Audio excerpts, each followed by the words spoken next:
hope there's a whole lot of Christians in here. I hope there's a whole lot of brothers who are Muslim in here and sisters, as well as Hebrew Israelites, because these are not you. For the first time, this is a story from when we were blessed to present to you all Reverend Phil Valentine. I had the pleasure and the blessing of traveling to the Gathering of the Masters in 2003. The night we left, Ken Bridges was assassinated. It was a very, very powerful, very, very moving day. When we got to Atlanta, it was a tornado hurricane. We drove through a hurricane in order to get into Atlanta. When we got there, we were greeted with, oh man, I mean, it was an energy undescribable, and it left a psychic imprint upon me. And ever since that point, I've been searching and studying and questing ways to create a forum similar to the Gathering of the Masters. We were able to meet so many dynamic personalities, and Brother Phil was one of those brothers that greeted us and really gave a strong presentation. And ever since then, I've been buying the tapes, studying the lectures, and it's really changed my perception on much of the reality as we agree that it is. So I'm very blessed to greet and to introduce to you Reverend Phil Valentine.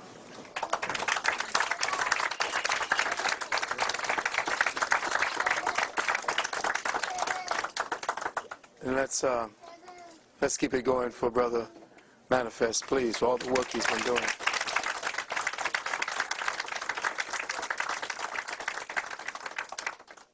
First, I'd like to give praises and honor to the Creator, to ancestors upon whose shoulders I stand on, to all the brothers and sisters in here who heard the call and made the visit. Big ups to Brother Dell Jones and his queen, Sister Q, and all the works that are being done in this part of the world. Dovetailing from what the last brother was speaking about, it's right in synchronicity with the fact that I'm going to be speaking about the so-called theory, or at least an aspect of Darwinian nonsense. But I've used it to positively bring about a lesson about what has happened to us as a collective people. I am a collection of different first world peoples, from my Fulani basis to my Olmec Mayan roots, to my Spanish Moorish roots. I'm like a mutt of different energies and genetic signatures, which gives me a unique perspective on a lot of things. And I have had to battle my way through all of them. I can float through different areas of activity and not be as conspicuous. So it has allowed me, or afforded me, access to libraries and places that heretofore brothers and sisters who, if you look at my family, everybody looks African, and I'm sitting on the side here as part of the family, and it's like, okay, who are you? Well, I've always had an identity crisis because they couldn't tell where I was from, what I was. I just got everybody's genetics at once. But I had titled this lecture after a lecture that I wanted to expound upon, and I call it The Quintessence of African Spirituality and the Theological War on Evolutionary Consciousness. Now, I know it sounds wordy, but in the day that we live in, language has to be expanded. Language has to be stretched. The envelope around the perceptions that we have created for language has to be dismantled. So it sounds wordy what I'm saying, but when studied carefully, what I'm about to read to you is my heart. I don't usually just speak, because I could do that for hours. What I do is I put down a lesson plan and I read it to you. And then in the tapes, you see and hear and can rewind, but it is on track. So I wanted to talk about the theological war on our evolutionary consciousness, because all consciousness, quote unquote, evolves. All things ascend from one state to the next. If there's anything that's consistent, it's change. And the problem is we as a people have not been allowed to change in accordance with cosmic dictates. As the cosmic moves forward, as we move to different areas of our solar system, as we move to a different area of our galaxy, as we move into a whole new neighborhood in our own universe, we are still locked down in one formalized, protracted form of thinking. And we are not in step with the universe at all. And that has caused us our problem. So I want to start off by saying something that was written over the temple thresholds of our great Kemetic sanctuaries of learning. And these words were written, Sia ekes, Sia ek patu neteru, which means know thyself, O man, and you know the heavens and the gods. So first I would wish to thank the Creator Spirit for blessing me with the breath of life. Precious thanks to the ancestors of my beloved family, both immediate and extended. Precious thanks to my queen, Queen Nalani, and all the conscious warriors who've supported me throughout the 30-odd years of my own personal quest to enlightenment. For those of you not familiar or acquainted with me, I work in the community. I am a doctor of hygienic sciences. I am a doctor of naturopathic medicine, a clinical hypnotherapist, and a doctor of arcane sciences and metaphysics. For the last 30 years, I could consider myself to be a metaphysical health activist. Presently, in this incarnational cycle, I am an agent working for the Department of Eternal Knowledge and the Bureau of Higher Wisdom and Intellect. It's but, about 25 years in working towards this particular place that I am. And it's because of the ancestors' great works throughout my adult life that I have sought to emulate much of the brothers and sisters that were talked about here, to follow in their ways, to say the things that they said a little differently and in the times.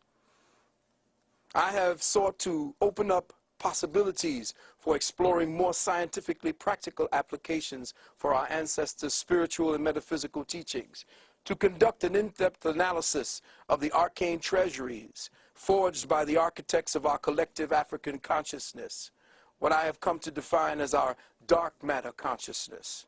And this is the focus of my contribution to the Happily Natural World family today, to illuminate our real African history and to clarify our real African present and future.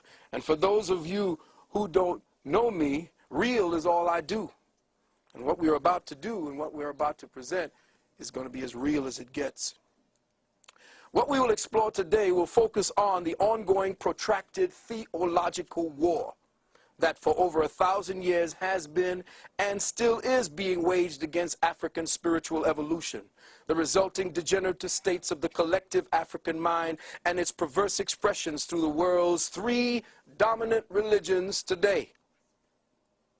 I have chosen to approach the subject of African spirituality from the time frame of its demise and its decline, and not from the time frame of its zenith. Let me say that again. I am going to approach African spirituality from the time of it falling head first into hell. I am not going to speak about it like we normally speak about it when we were building pyramids and creating religious artifacts and bringing spirituality to the world, because we already know that. We don't have an idea of how we have pummeled completely. We are completely in the mud.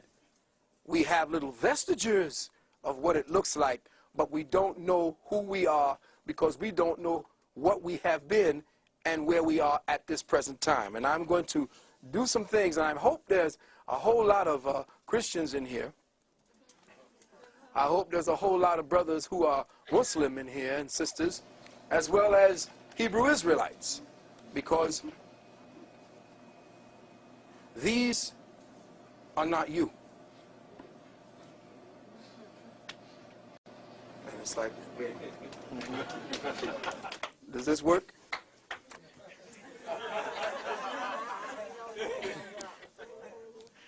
I thought the day would be better served and have a greater impact if the focus were placed on how African spirituality and all that entails was systematically dismantled as the world's primary conceptual construct of reality.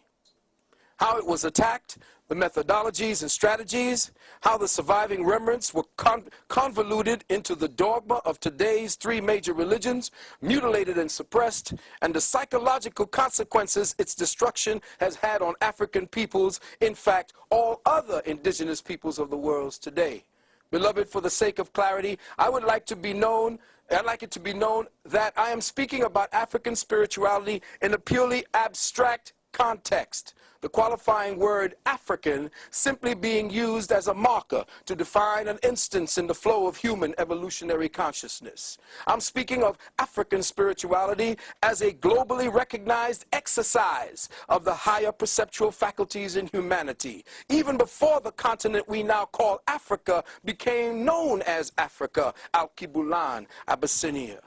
So my account of the attack and the erosion of African spirituality on this planet begins approximately 2,264 years ago, circa 264 BC, in accordance with the Europeans' Gregorian time frame, with a man called Ptolemy Philadelphus, a Greek who ascended the Kemetic throne after its fall to Alexander of Macedonia, who tried to make restitution for the carnage and destruction of his predecessors by rebuilding the Kemetic libraries and schools.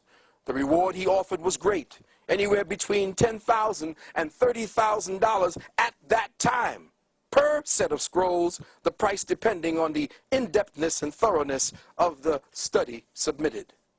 Those who did not commit their philosophies or give their philosophies to the scrolls or to the manuscripts were allowed to dictate their stories to scribes, who meticulously wrote them down and logged them into the library. Many duplicates of each scroll and manuscript were also made for distribution to other libraries and schools that Ptolemy planned to build, which unfortunately never happened.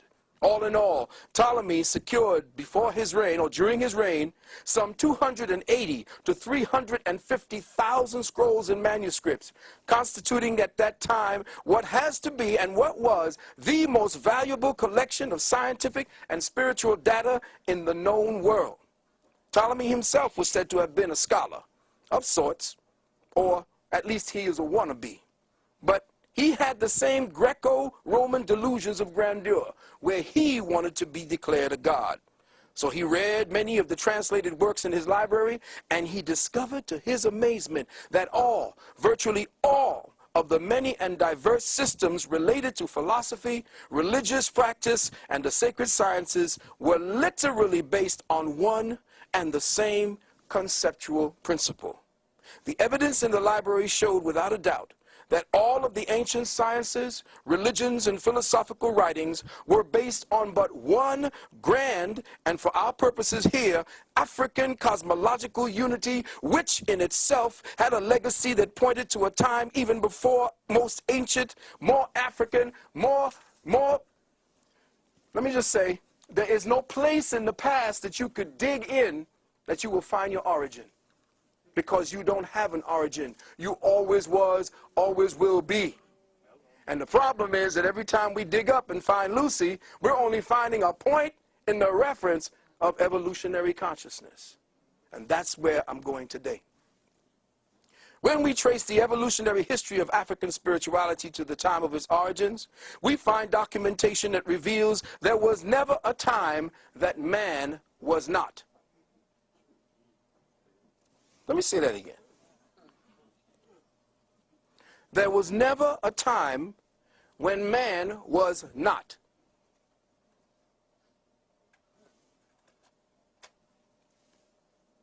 That long before there was an Africa, an Al-Kibulan, in a time when the continental masses of earth were once joined into one great land mass, called in several ancient texts Pangaea and Mu, ancient stone tablets, scrolls, and manuscripts hidden within the underground vaults of the Vatican and in the vaults of major European and Arab-controlled museums say that the earth was once inhabited but by one people, us, from one source, Sirius Mu, whose remnants can be found in the floors of the Atlantic Ocean, under the ice of the Antarctic and the North Pole, in the waters off Cuba, in the waters off the Gulf of Mexico, and in central China, as well as off the coasts of Japan.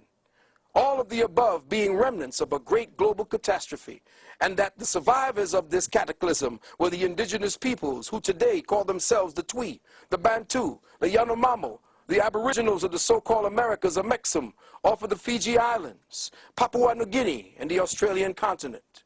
The libraries of Alexandria showed that all the ancient religious philosophies were based entirely on the astrosophic principles of the grand cosmic cycles of unity. That all so-called races and nations of the earth, from the original blue-black, purple-black, to the brown-black, and yes, even the green-black melanated peoples, worship cosmic deity under one grand harmonious system. And here's a note.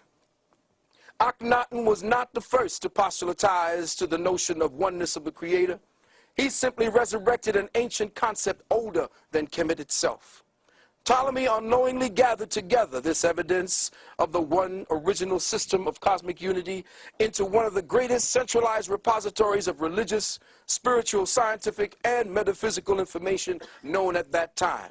All the evidence showed that this grand unity of spiritual, theological, science, and worship prevailed in principle throughout ancient earth. That is, until the 4th century A.D. Beloved brothers and sisters, mark this time very carefully and pay the closest attention, because it was in this century that what we now refer to as African spirituality came under the most relentless, brutal, and debilitating attack. The war against the arcane sciences of our ancient Afro-Kemetic masters, or better yet, the war against evolutionary consciousness, began under the organized leadership of a man named Constantine the so-called Great. Constantine, the founder and first Pope Caesar of what became known as the Roman State Church of Christ and Christianity.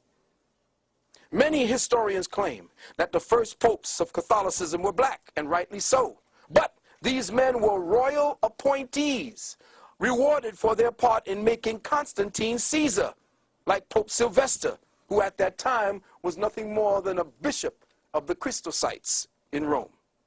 Now, believe it or not, beloved, black people today in the main haven't the vaguest clue, not one single clue in their present state of socialized consciousness, just what this Roman state church and its religion of bloodletting has done to the arcane archetypal essence of African spirituality worldwide, nor what its sustained influence has done and is still doing to African peoples over the last 500 years on this continent and throughout the worldwide diaspora. See, beloved, to study African spirituality in its proper context here in the contemporary world, you must first learn to recognize what it is not. The first step to enter over and understanding what African spirituality is to recognize what it is not. And we must see and study what it has become through its diverse mutations, through its theological derivations as Judaism, Islamism, New Ageism, and Christianism. Since all of these representative mutations came about as a result, a direct result of conquest, and a brutally traumatic conversion process that specifically targeted the African spiritual mindset, warping and contorting its cosmic focus away from our original scientific teachings of the abstract, unitary, astrosophic principles of cosmic law. As a result of this theological mutations and their influence taking precedence, the quintessence of African spirituality now lies comatose, buried within the ecclesiastical dogma of a theopsychotic thought complex. And how has this pathological thought complex propagated across the globe? Well, as I've always said, like a disease, it happened in degrees.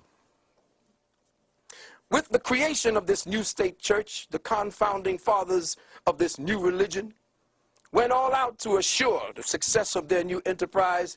And what did they do? They set about suppressing and destroying all other existing competition. And so off to Alexandria they went, where they skillfully interpolated what they wanted from the treasuries of that library. And what did they do? They copied the scrolls of Hessus from the Druids. They copied the story of Krishna from the Dravidian manuscript. Gerald Massey found hundreds of similarities between Jesus and Krishna. They copied the story of Orpheus from the Etruscans, the story of Mithras from the Persians, who we call Chris. They copied the story of Bel Minor from the Chaldeans. They copied the story of Iao, from the ancient EU people, from which the northern Caucasoid race called the Khazars plagiarized and renamed themselves Jews when their king converted in the 7th century. They copied the mythos of Jason and the Argonauts from the Greeks. They copied Jess, the Redeemer, from the Phoenicians, Tammuz, Bacchus, Dionysus, Hercules. But just as important as their plagiarization of Krishna, they outright stole the entire story of Heru from the Kemites. Heru, the Redeemer. Gerald Massey again found 137 similarities between Jesus and Horus. Each and every one of the above characters and more, from different ages and time periods, all were known as the Christ or the Christ or the Anointed One. With the creation of this new state church, they also copied the story of Hercules, which was Set. When Set and Horus came together, Horus rose and set in the west.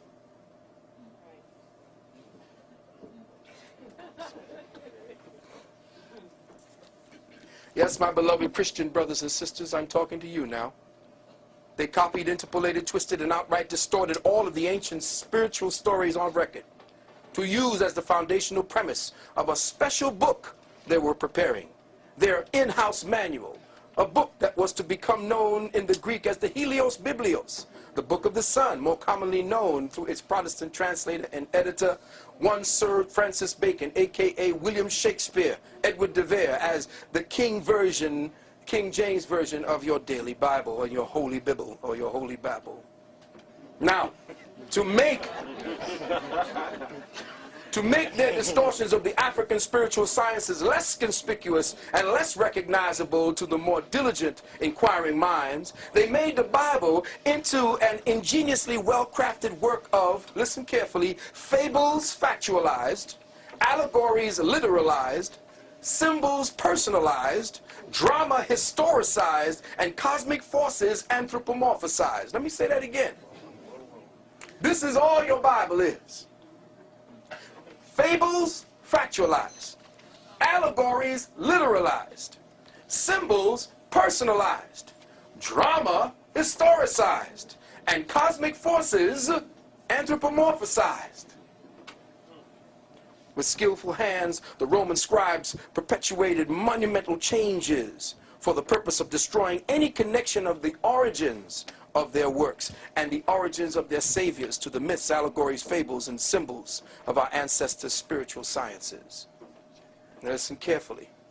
Some of the most conspicuous changes made to the ancient tenets of African spirituality through the principles of unitary law were: the S-U-N of the universe became the only begotten S-O-N of God. John 3:16.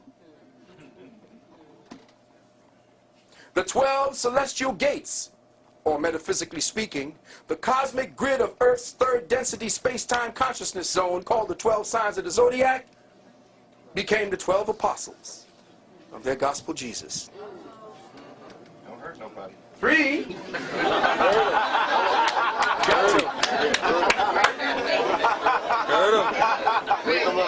the pain.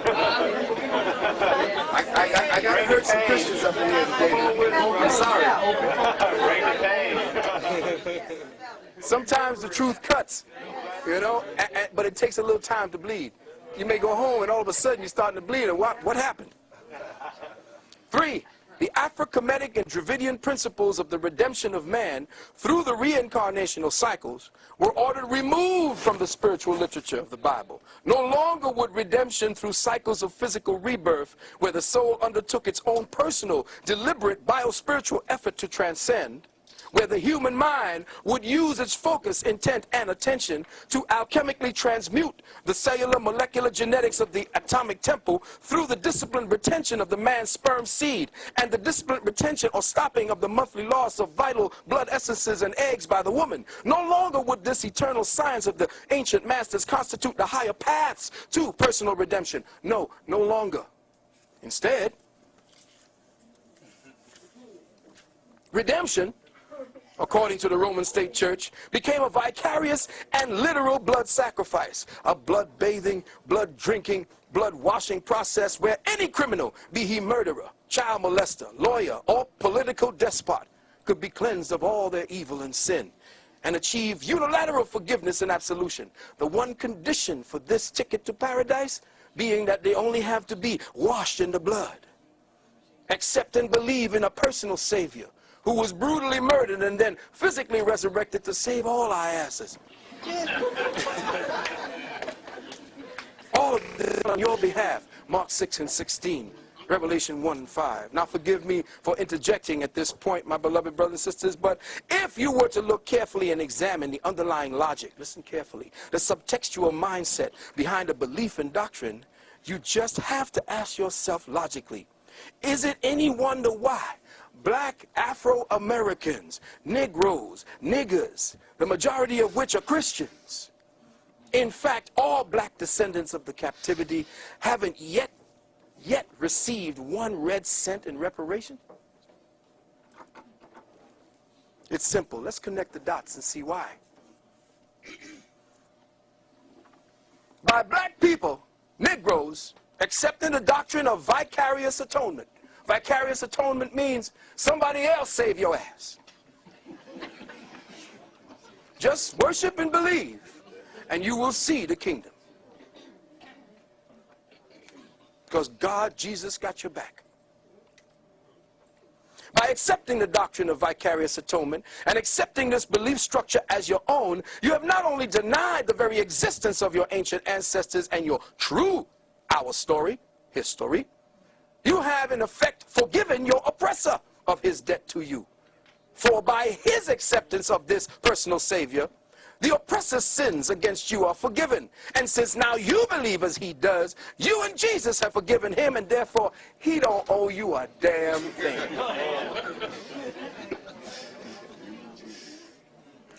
Now, I want you to check the science. Jesus done forgiven the white boy. You being a Christian, you forgave his ass. And now you're going to ask him, look, I forgave you, but look, you know. He said, no, you're going to get your reward afterward.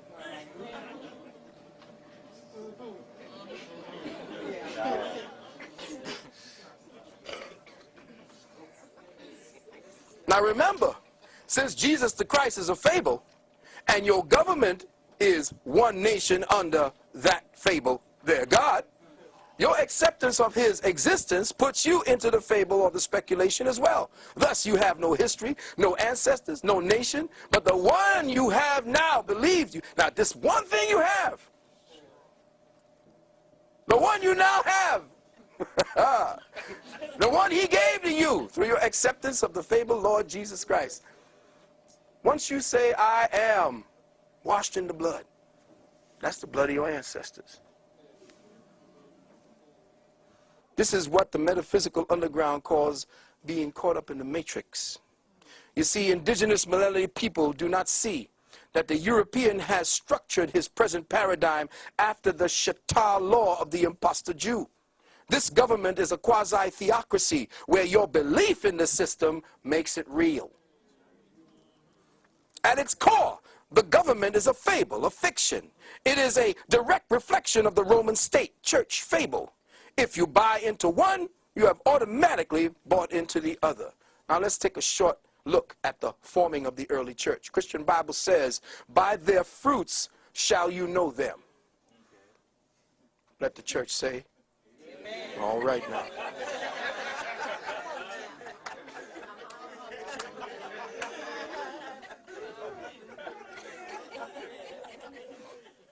All forms of Christianity practiced around the world stem from but one root. Let me say that again.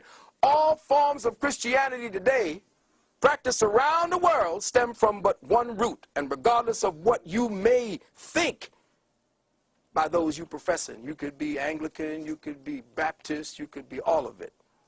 All Christianity is guilty by association, because all forms of Christianity is Roman. Its root, the root of Christendom, is in the Vatican and Rome. And believe it or not, beloved brothers and sisters, when the Moors fell over here, it was the Pope that gave permission for Islam to be practiced on this soil. Let me repeat that again, because a lot of my brothers, being a Moor myself, that was a little hard for me to swallow when I heard that. Muslim religion, quote unquote, Islam, the Pope gave permission for it, just like the Pope had to give permission for Nam Myoho Renge Kyo to be practiced here as well. Because the Pope is the ruler of the planet, period. He overrules all law, period.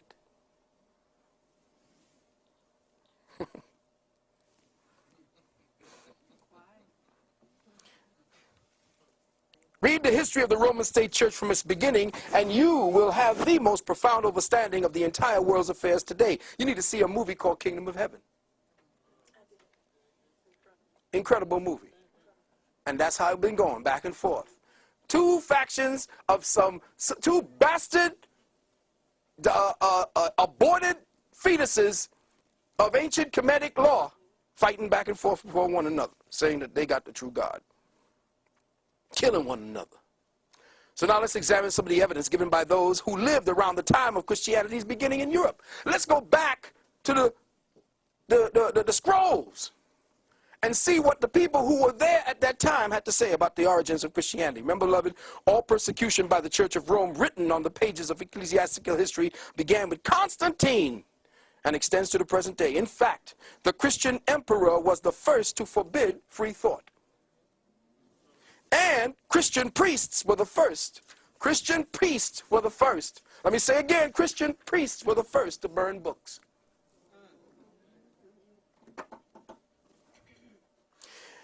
In a group of writings called the Hibbert Lectures, and you can go back, I'm going to give you the proof. The Hibbert Lectures, a man named Renan, R-E-N-A-N, translates the following. He says, quote, "We search in vain through the collection of Roman laws before Constantine for any enactment aimed against free thought, or in the entire history of the emperors for the persecution of abstract doctrine. Not a single savant was disturbed. Men whom the Middle Ages would have burned, such as Galen, Lucian, Plotinus, all lived in peace, protected by Roman law." In other words, before Constantine came, free thought, which was one of the thinking processes handed down, or the way to think handed down from your ancient African ancestors, was the order of the day. T.W. Dewan, you need to get his book called Bible Myths. This is page 434. Quote, "It was a common practice," listen Christians, "it was a common practice among the early Christian fathers and saints to lie and deceive if their lies and deceit helped the cause of their church," end quote. Lactantius, the eminent Christian author of his time, wrote, and I quote, "Among those who seek power and gain from their religion, there will never be wanting the inclination to forge and lie from it by the church." From Count Volney, Ruin of Empire, Dr. John Henry Clark talked about that book. Page 177. It says, "We see an account." Now check it out. This guy's name in Count Volney's Ruins of Empire, a man named Nazianzus, N-A-Z-I, take that one in, A-N-Z-U-S, writing in the Scholar of Rome, he says, quote, "A little jargon is all that is necessary to impose on the people." Listen carefully. A little jargon is all that is necessary to impose on the people. The less they comprehend, the more they admire. Let me say that again. The less they comprehend, 50 Cent, the more they admire.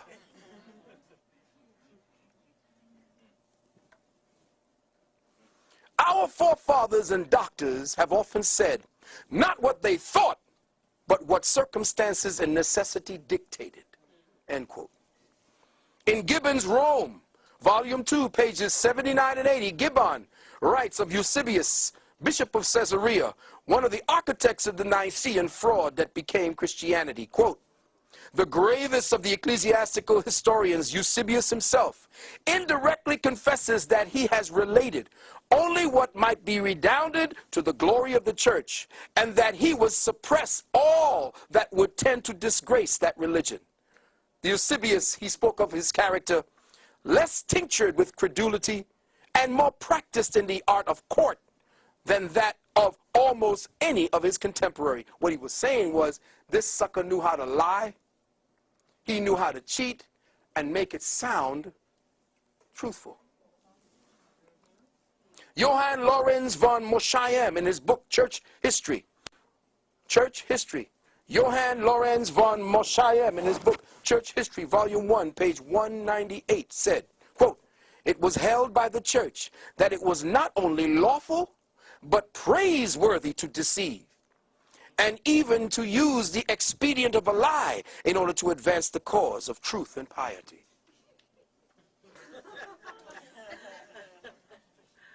The historian Besobre, in his history, this is French history, Histoire de Manichee, he says, we see in the history of Christianity, of which I have related, a sort of hypocrisy that has been perhaps too common at this time.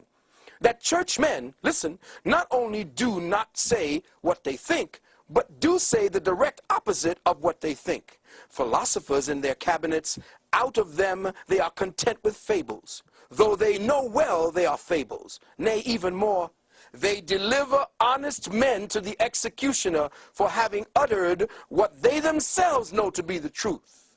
How many pagans and atheists have tortured and burned holy men under the pretext of heresy? Every day do hypocrites consecrate and make people adore the host or communion, though they are well aware and convinced as I am that it ain't nothing more than a piece of bread. End quote. The theologian Reeves, in the Apologies to the Father, in a book called the Stigmata, or the Syntagmia, says, quote, it was a Catholic opinion among the philosophers that pious frauds, let me say it again, pious frauds were good things, and that the people ought to be imposed upon in matters of religion. Again, from the Syntagmia, quote, he purposely wrote these in Latin, that it might serve for the instruction of the clergy only, and not come to the knowledge of the laity or the people, because too much light is hurtful for weak eyes.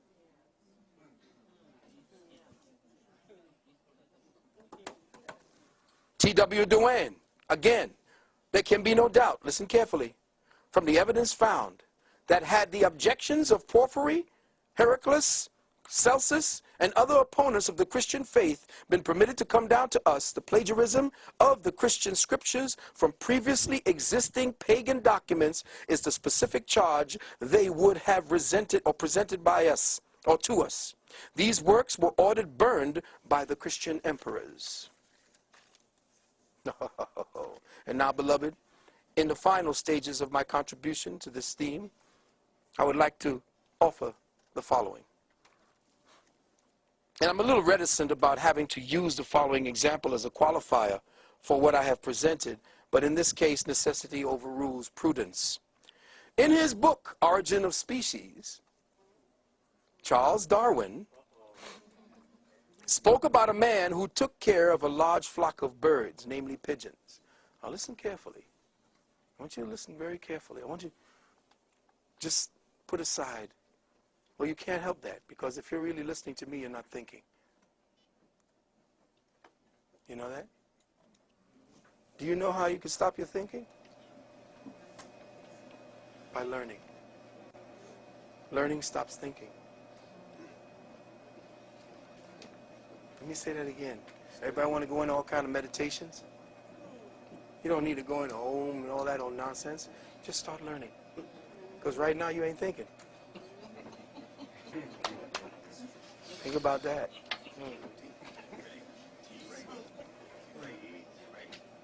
Now you know how they got you. Because the problem is that you don't understand as African peoples, as melanated peoples, that the greatest wealth that you pay to this devil is your attention. Because that's what they ask you to do. What? Pay attention. That's right. So now you're paying attention, they're getting wealthy. It's when you stop paying attention that they kill a few of y'all. Black boy gets shot by police 27 times. Now they got your attention. Now you're off the spiritual path and you're thinking along their path. Now, if you're going to sit down and cry about it, then you're dead. Go ahead and kill the man who killed that boy, then you're all right. Say it again. But don't sit back and, oh my God, oh my God. Do something about it and then go back to thinking.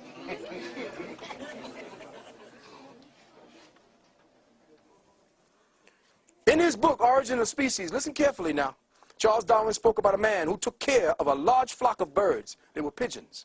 These pigeons were distinguishable by what appeared to be an infinite variety of ornamental designs. They were all types, every shade of subtle blues, subtle greens, blacks, and grays. All were adorned with a wide variety of marks that elegantly characterized their individuality.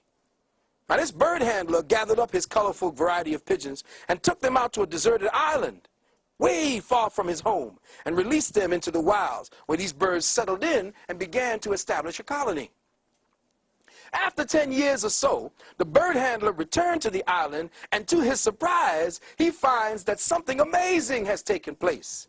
The blacks, the browns, the grays, the iridescent greens, the iridescent blues, the stripes, the spotted, the ringed, the striated feathers, varieties, and beautiful, beautiful ornamentations of birds he released into the wilds had all but disappeared. All of their children had metamorphosized into this slate, dark blue generational type, each of them with a monotonous black ring that repeated itself on every one of their wings. All of the beauty, variety of iridescent colors, patterns, and designs in their feathers and characteristics completely disappeared. Now, in staying consistent with this theme, Darwin also made mention of the characteristics of the cultured rose and the cultivated strawberry. How, when left unattended, they shrank back and degenerated and reverted back to an appealing shrub and vines and weeds. This devolutionary process he called the principle of reversion to type. Now, beloved, let's touch upon that theme. These examples may be construed in many ways, but for our purposes, there can be only one interpretation.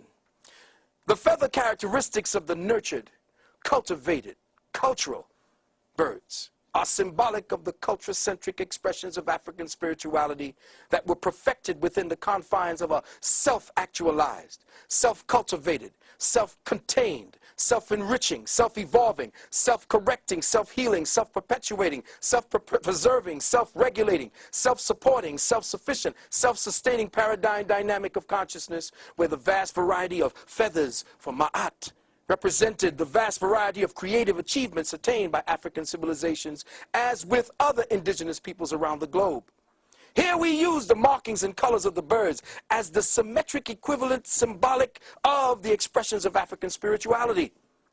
The blacks were spiritual sciences, the yoga, the meditation, the mathematics, the mystery system. The browns were the agriculture, the botany. The grays were the sculpture and the art. The iridescent blues and greens was the alchemy, the metallurgy, the medicine. The stripes was the architecture, geology. The spotted was the astronomy, the astrology, the psychology. The striated was the art of war. All representative of a highly advanced, sophisticated, self-evolving spiritual civilization.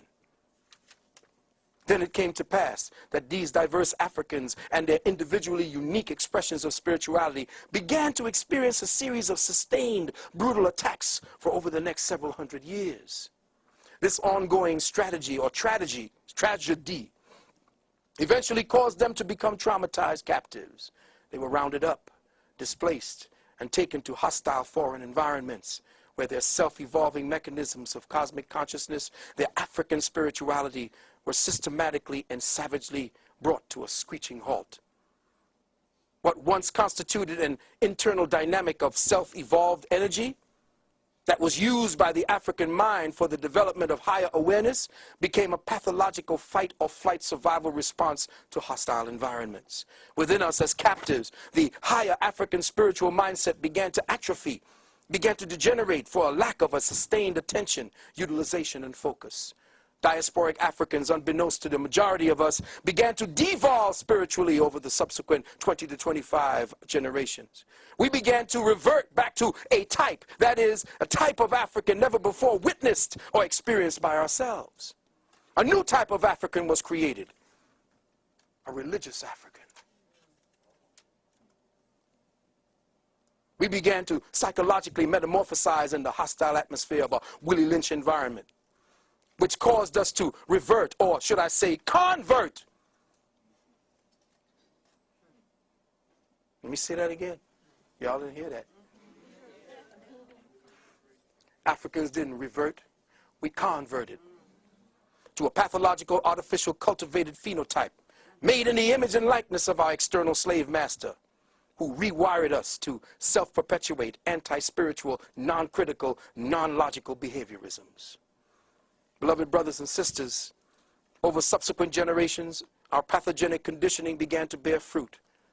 That under the psychological and genetic pruning tools of Willie Lynch, we became spiritually stultified, robbed of our archetypal memory banks, robbed of our genetic reflex to the creator spirit within us. Like the careful cultivation of the Japanese bonsai tree, African and indigenous peoples were spiritually, genetically, and creatively pruned for generations, so that our very soul's ancient association and connection to the triple black cosmic mother would systematically and continuously be diminished. Mighty oaks, redwoods, and baobabs reduced to the size of shrubs, thistles, and weeds. Anybody know what the Japanese bonsai tree is? You can turn an oak this size. All you got to do is just keep pruning it. And that's who we are. Well-pruned bonsais. And to seal the bargain, to shut the door forever, the slave master pruner taught and conditioned the traumatized African mind to supplant his natural, abstract, metaphysically reflexive, inquiring mind with that of the non-critical, non-questioning, non-analytical functionism of the religiously indoctrinated mind.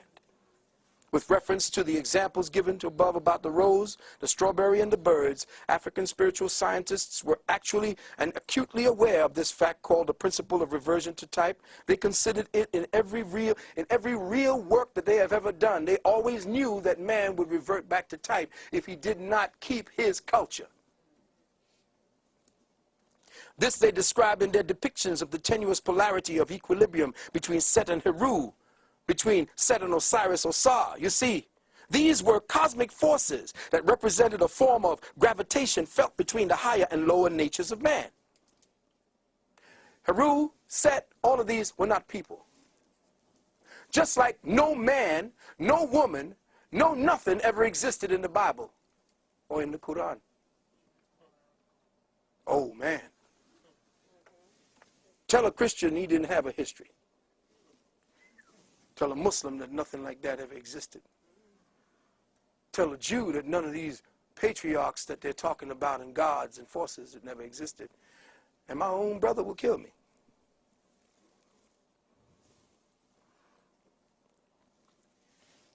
Our ancestors saw this tendency towards chaos, atrophy, disequilibrium, and degeneration as a deeply rooted active principle that they had to resist, because an overindulgence in their lower natures kept them trapped within continuous cycles of regeneration and reincarnation.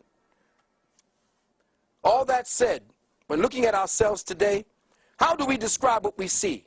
How do we describe and define this new paradigm mutation of an archetypal African spirit? Who is this pathogenic devolution of African spirituality? Who is this doppelganger, this schizophrenic twin now identified as a Negro, an ex-slave, a nigger, a black, an African-American, an Afro-American, a minority, underprivileged, undereducated, underclass, Muslim, Hebrew, Israelite, a Christian? All of the derogatory terminologies that we in our state of spiritual amnesia have come to claim as our own identities, terminologies, substituted for our rightful classifications as the dark matter father and mother of civilization, the cradle of civilization, astronomer, astrologer, scientist, doctor, alchemist. But you're a Christian now. You're no longer a mason, a sculptor, a scribe, a botanist, an agriculturist, a geologist, an architect, a psychologist, a warrior, a Kemite, Cushite, Ashanti, Dravidian, Olmec, Mayan, Moor, Twi, Bantu, Zulu, Yamakra, Yamasi, Creek, Seminole, Sumerian, Atlantean, Lemurian. You see, beloved brothers and sisters, today religious-minded Africans and indigenous peoples, both here and on the continent, have a genuine, deep-seated paranoid schizophrenia of actually being associated with the above descriptions of our ancestors. None of y'all want to say that you're African. None of y'all want to say that you're from there.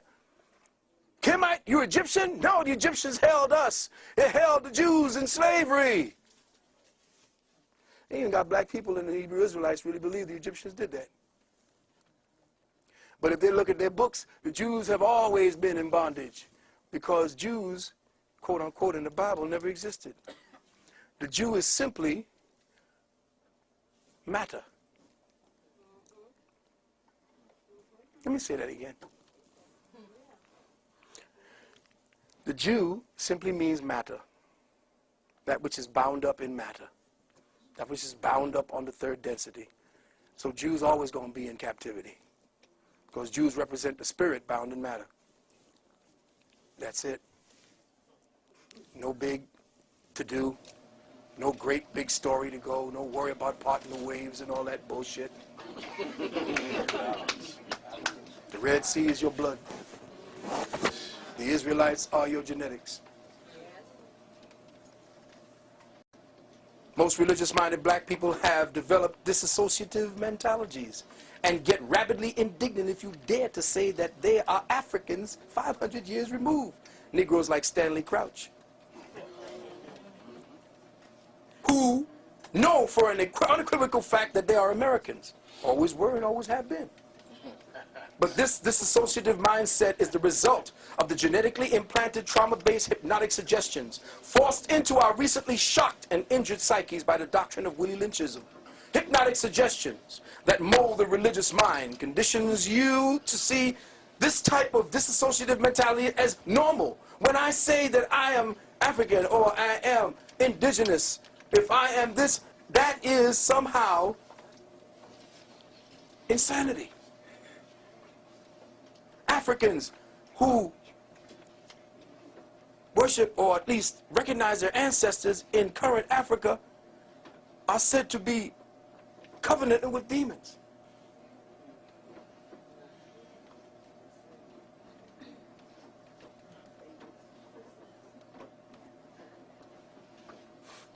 Any thought that entertains the fact that you are an orphan of African spirituality and consciousness is met with a discernible disturbance, a kind of queasiness deep in your chest and your bowels, doesn't it, Christian? Isn't that how you feel, Christian? You feel a kind of queasiness when I say you're African. You kind of start getting upset because the Jesus demon starts working you. This is the artificially created, fragmented psyche kicking in. The altered state artificially created by trauma and the combination of hypnotic suggestion. So when I say to your religious mind, that altered fragment of your traumatized African psyche, that no such person as the God-man Jesus ever existed, no apostles, no Moses, no Paul, no John the Baptist, no Adam, no Eve, no Noah, no Mary, no Joseph, no Isaiah, no John the Revelator ever walked amongst your true historical ancestors in the flesh, immediately your learned, hypnotic-induced defense mechanisms kick in and forces a complete shutdown of all critical thought and thinking, causing a complete theocratic brain lock. Ooh. Yes.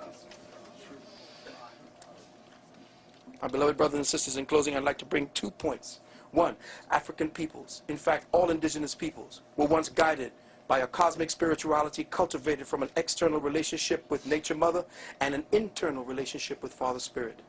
We mined and cultivated from within ourselves the most beautiful, wondrous, and exquisite treasures from the realms of dark matter consciousness. that still stand as eternal testaments, unmatched on the soils of North America and South America, Africa, China, Europe, in the depths of the Atlantic and the Pacific, under the ice caps of Antarctica and the North Pole, and yes, even in the semi-desolate plains of the planet Mars, and on to the moons of Europa and Titan. These monuments, carvings, and papyri persist as eternal declarations of the quintessential creative African spirit. But brothers and sisters, what in the Creator's name have you erected since? What have we created? What testament to cosmic intelligence and our spirituality have we recently etched in stone or ascribed unto papyrus? What last names have we turned? When last have we turned lead into gold? Or communicated with our ancestors, nay, with our progenitors on Sirius and Orion? Now that we have reverted, or rather have been converted to a type. Now that we all got religion. Brothers and sisters, language, as the brother said, is the rudimentary instrument or system for encoding the perceptual measurements of time, space, and dimension. This is precisely why our ancestors were so meticulous in their use and expressions of the letters and words and language. This was especially true of the Dogon people. In the Dogon mystery system of occult science, knowledge, understanding, and their natural evolution into wisdom were arrived at through synthesis of 4 psycho-spiritual principles of attention and discernment. These 4 psycho-spiritual principles were called the Gidi-so, the Beni-so, the Bolo-so, and the So-Dai. The Gidi-so was the front word, the Beni-so was the side word, the Bolo-so was the back word, and the So-Dai was the clear word. And what's happening today is you only know how to learn the way the white man taught you, with the front word. That's why our brothers and sisters started saying you frontin'.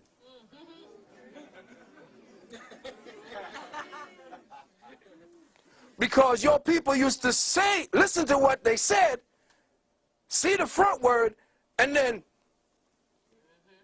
look at it from the side, and then look at it from the back, and say, you full of shit. Because all of what you have said don't jive. It ain't 360. That's why they took your tongue, like the brother said. Because it was not the clear word. After the 3 sides were seen, then it was clarity. And there is no clarity in this language. That's why I have to use all kinds of weird, different kinds of interpolated, patched together words to get you to enter and understand what it is I'm talking about. Who is this crazy motherfucker talking this nonsense? If you go back on the tape and listen to the tape, it's like, what the hell did he say again? Rewind that.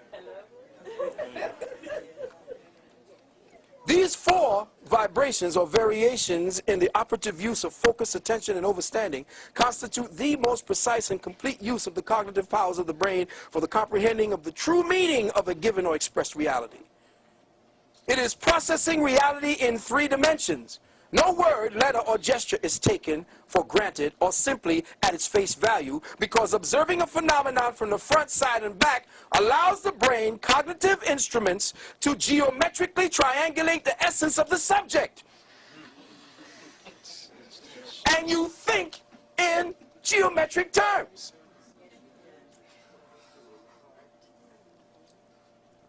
So you get a depth of word beyond the observed and into the intuitive.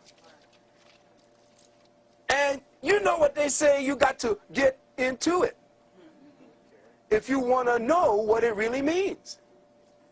Well, your ancient people spoke intuit language.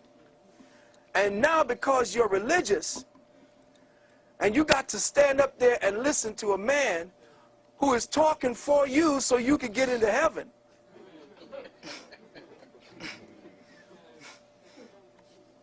Now that's some deep shit. You gotta think about that. That's right. You have to have a small amount of insanity, and you have to really be thinking about giving up everything to really pass over and sit there and really listen to a man spouting words about a man you ain't never met, first and foremost, that is white and blue-eyed and sitting up there in front of you, him saying to you that this devil is going to take you in there. You know what? I'm going to tell you all something. May I? I'm going to try to slip past here. And I'm going to say something that scared the hell out of a few people when I said it the last time.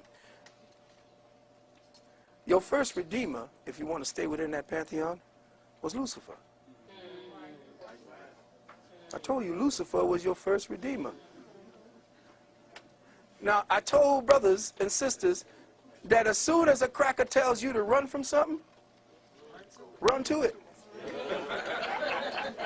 Why do they hate this man so much, this entity so much? Why do they hate Lucifer? I wanted to know. That's why I got kicked out of the Bible. When I was a Catholic, I got kicked out of, get out of the Bible study class.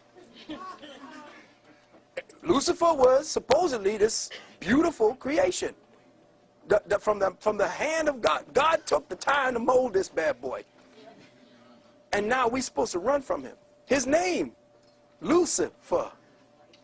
Light. That's why they named Lucy, Lucy. Because it shined a light into a past that the cracker never had, never knew. And the first name was not Lucy, L-U-C-Y, it was L-U-C-I. That was the first spelling before they changed it.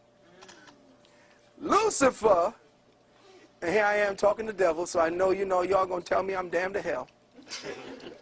Lucifer was your first redeemer. How was he your first redeemer? He was your first redeemer because he came into the garden and got you all out. Got us out. You mean he took us out of the garden, the beautiful garden where everything was perfect, where everything was going on. I had my woman, I had my food, had my apples, had my trees, had the animals at bay and all that, and he came and got me out of that. Why would I want to get out of that? Because you'd have died in it, fool. Adam was in perfection. If everything is perfect, it's dead. It's in stasis. There is no movement.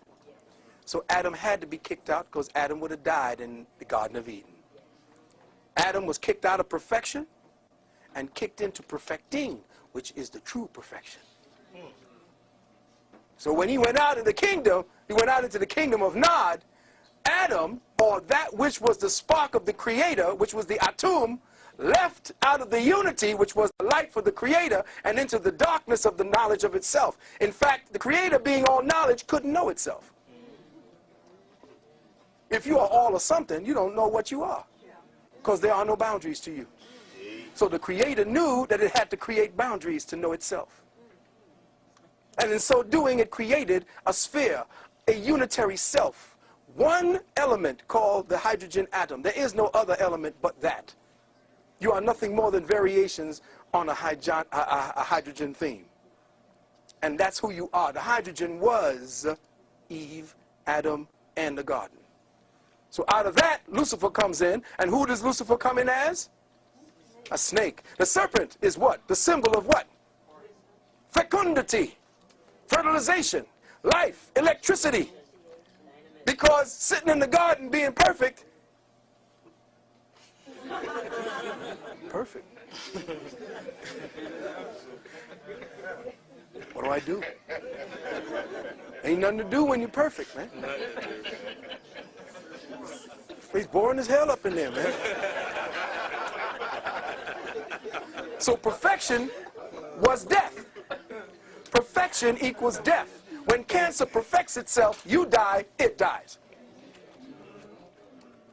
So perfection equals death. There is no perfection in anything, even in the Creator. That's why we exist. Whoa, that just takes it all apart now. Oh, hell. What does heaven look like if there's no perfection in the Creator? See, heaven is what we project it as. The Creator is still learning. The Creator keeps coming back as a child because it has the mind of a child. Let me say that again. Ye must be as little children. See, the metaphysics of the Bible is never talked about. It's never touched on, because once that happens, the threshold of the ceilings of religion die, and therefore your priests die. And when every priest dies, when the last stone of the last church falls on the last damn priest, humanity will rise.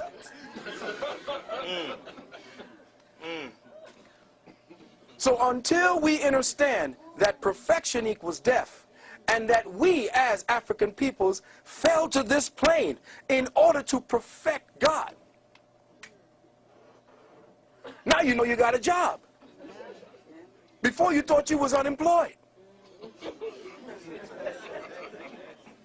But you got a job. J-O-B, Job. Job is one of the most powerful books in the Bible. Why? Because it talks about the air sign. The air sign is Job. See, the Bible is broken down into 4 different elements: fire, air, water, and earth. And you could tell which one of the scribes were living in which age by what he called God.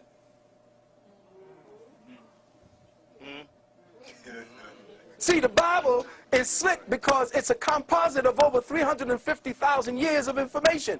And you thinking that it's just some cracker or some big bearded old white man writing down something for the Jews. The Bible was written in stages over thousands upon thousands of years. And when you see in the age of Moses, that's the age of earth, the earth age, or earth age moving into an air age or fire age, because that's when he killed off the cow. The cow is what? Taurus. The cow is the what do you call it? So he crashed the golden calf, which means that's the end of the Taurian age, and we're moving into the age of Aries. In some of the old Bibles, Moses came down off the mountain with horns. It's all astrology, and anybody telling me different, both in Muslim, which is Muslimism, is nothing more than Islam, I-S-L-A-M, myself, Lord and Master, which was science, not no goddamn religion. Our brothers and sisters are lost. Religion, the minds is gone because that's a cancer. Religion was the Willie Lynch cancer seeded into your genetics. And until you close that book and we have a big bonfire burning Bibles, burning Qurans, burning Torahs, we got to get our people out of the religious mind, or else if we keep them in religious minds, the cracker going to run it from the Vatican. And let me tell you something about this war going on overseas. The problem that you didn't understand, you see, you're not looking at it from outside the box. This is not a war between governments. This is a war orchestrated by the clerics of the planet. Let me say this again. This is a war orchestrated by the high priesthoods of the planet. And I'm going to prove one time to you how that is. Back in 1996 or 96, the Vatican held a summit meeting of all the heads of all the religions on the planet in the United Nations. And they said that humanity is lost. Why is humanity lost? Because we don't have them anymore. Why? Because humanity is becoming independent. Why? Because they are becoming smart. They got their own computers. They're thinking for themselves. They're breaking off. There is no more fear of God. Therefore, no more fear of us. What must we do? Well, we must create situations that bring that fear back to them. 9/11. When 9/11 came, amongst other mitigating circumstances, when 9/11 hit, more people ran back to the churches, the mosques, and the synagogues at that time than at any other time within the last 10 years. Matter of fact, so many people were dropping out of religion that they had to go do something. When Iraq, they finally conquered, Baghdad, who did they put in as the head of the first provisional governor? An imam. Now, if you're telling me that radical Islam is running the war on terror, how in the hell are you going to conquer Baghdad and put an imam in as the head? Not unless the war is a clerical war, orchestrated from the Vatican, from the high mosques, from the high synagogues. That's where your war is. More people have been killed based on the main religion than any other warfare on this planet. All of it orchestrated from the Black Pope. These last 60 to 100 years, to 150 years, the Black Pope in Rome. Not the white Pope you see. There ain't a black man as the Pope. I'm talking about the Black Pope, the general of the Jesuits. His name is Hans Peter von Kulvenbach, a German Jew, who'd you just put into your popehood as the Count Nosferatu? What's his name? Another damn Nazi. Jew. You're watching Arnold Schwarzenegger. They're going to change the so-called Constitution, and you're going to be Zeke Highland with your boy. You're watching the Nazification of the planet, but being orchestrated by the clerics. Religion has kept you hypnotized, making you believe God is outside of yourself. That's the secret to this age. And let me just drop something else on you. The age of Aquarius. Everybody happy the age of Aquarius is here? Oh, that's interesting. Nobody is interested in the age of Aquarius, huh? Anybody know what the age of Aquarius is? Yeah, run it to me. Ah, anything that's hidden will be known. That sounds very nice. But the age of Aquarius in the first stages is the age of faggotism. Oh, y'all didn't know that, did you? Oh, you see, y'all thinking, oh, this is the dawning of the...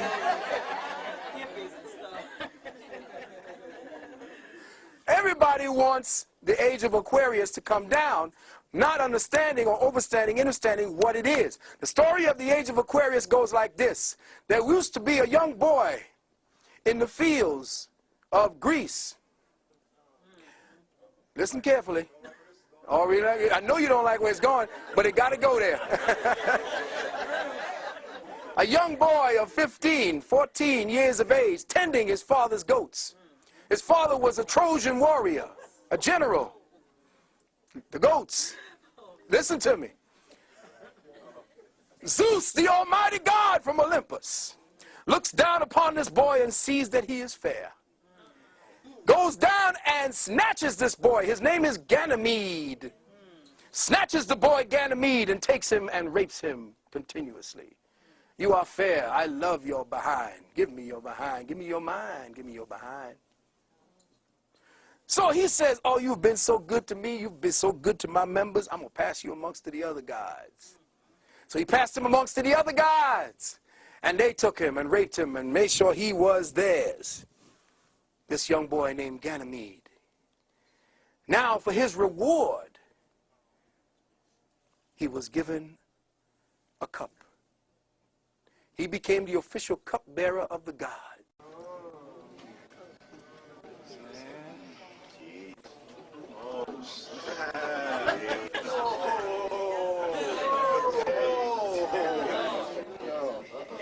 So, there are little things, this is just little things. I'm just scratching on the surface to try to get you all caught up. Now, I know I came from Christianity to consciousness lockdown. All of it now is an interplay. All of it is an interplay for your whole lockdown. As far as your health is concerned, as a doctor of naturopathic medicine, I am seeing the result of the genetic engineering coming at me every day. I know what it's like. That's why I do my best to use organic. I can't find it. Now, here it is. You can tell the cracker is dealing some serious stuff with you. He's got you with tons of poison in your food, and you pay a little bit of price. But for prices with no poisons, no added shit, you pay more money. Something wrong with that then. That's why we got to grow our own food and why our land. Now, did you know that back in 2004, and here's the problem with us, we're not keeping up to snuff, and this is where I hold the brother Moors, the head Moors, the old schools, the old head Moors, who kept all this shit from us. Do you know in 2004, all the lands that we call the United States, because the United States is not a country, it's a corporation. And it's a corporation belonging to King George. And King George fought the Revolutionary War against us, not to fight us so we could keep the land, but to get us into his corporation. Because he was not only king of England at the time, he was king of France. The United States was his corporation. And your boy Benny Franklin and the rest of those bastards were all part of the aristocracy of England. Do you know that the art of war and Sun Tzu was one of your signers of the Declaration of Independence? I mean, and all that shit? Because they were there, they used that same tactics. Sun Tzu's art of war became the catechism of the Jesuits. You talking about my constitutional rights. Nigga, you wasn't there when they signed it. You can't ask for no rights from Constitution because you're part of the fiction. And if you're part of the fiction, then you're going down with the fiction. Unless you come out of the fiction and reclaim your name and take that straw man back from the jurisdiction of the state, you're going in with everybody else. The fiction is over. Now they got the people set in place. They got cells called the Mitzrayim right here on your soil. It's over 150,000 soldiers trained by the Mossad, cells of terror, waiting to wreak havoc on your soil. And they are all polished. They all cells waiting to attack. That's why they got to give you a serious crackdown at this point. It's got to be heavy at this point because you all are complacent, you're ripe, you're ready, you're juicy, you're fruity. You're too busy ready with your bling. They don't give a shit. They coming after you now. If you don't know, you say about give up your gun for a hamburger or some shit. No, clean your gun. Quick question. Yeah, my question is, Phil, it's like, this is excellent. I'm enjoying it. What does the average person do who's working a job, who's living here? Do they leave the country? Do they start growing their food? Do they catch the mothership up? Do they go into their first eye and come out on the third eye? So in practical terms, you know, let's just say, for people in this room, do we form a bank and then, you know, buy half of an island somewhere? What do you recommend? Because most people, like you said, they're going to, if this does happen, they're going to be put in prison, they're going to die, they're going to starve. So what do you recommend? What do you see based on history? What do you see the people who have been assaulted and insulted like us, what have they done to escape or to elevate out of this? Okay, that's a very good question. And I got to say, it ain't happening. It's all dead. And I'm going to say this.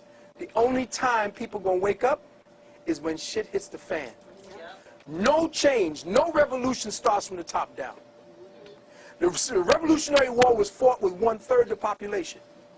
The rest of them sat back and had picnics watching the shit from the field.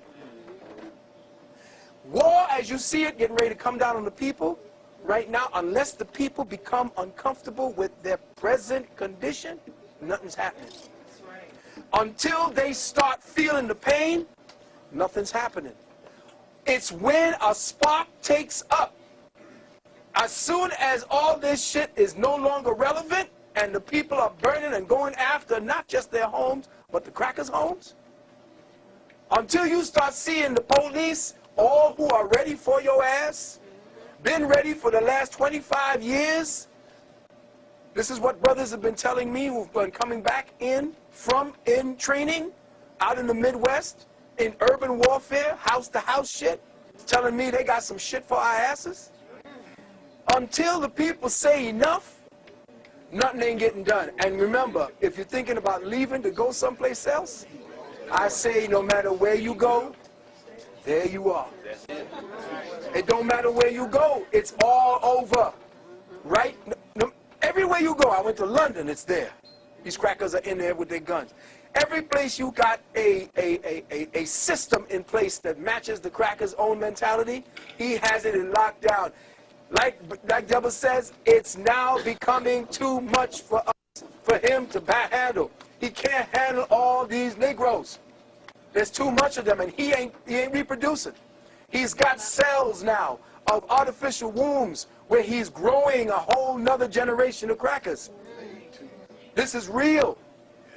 So for me to say to you, okay, drop everything, get rid of your job, get a weapon, go off into the mountains and get ready. Grow your own food, get a book on agriculture, don't worry about what you look like. Start thinking about 5 foot ahead.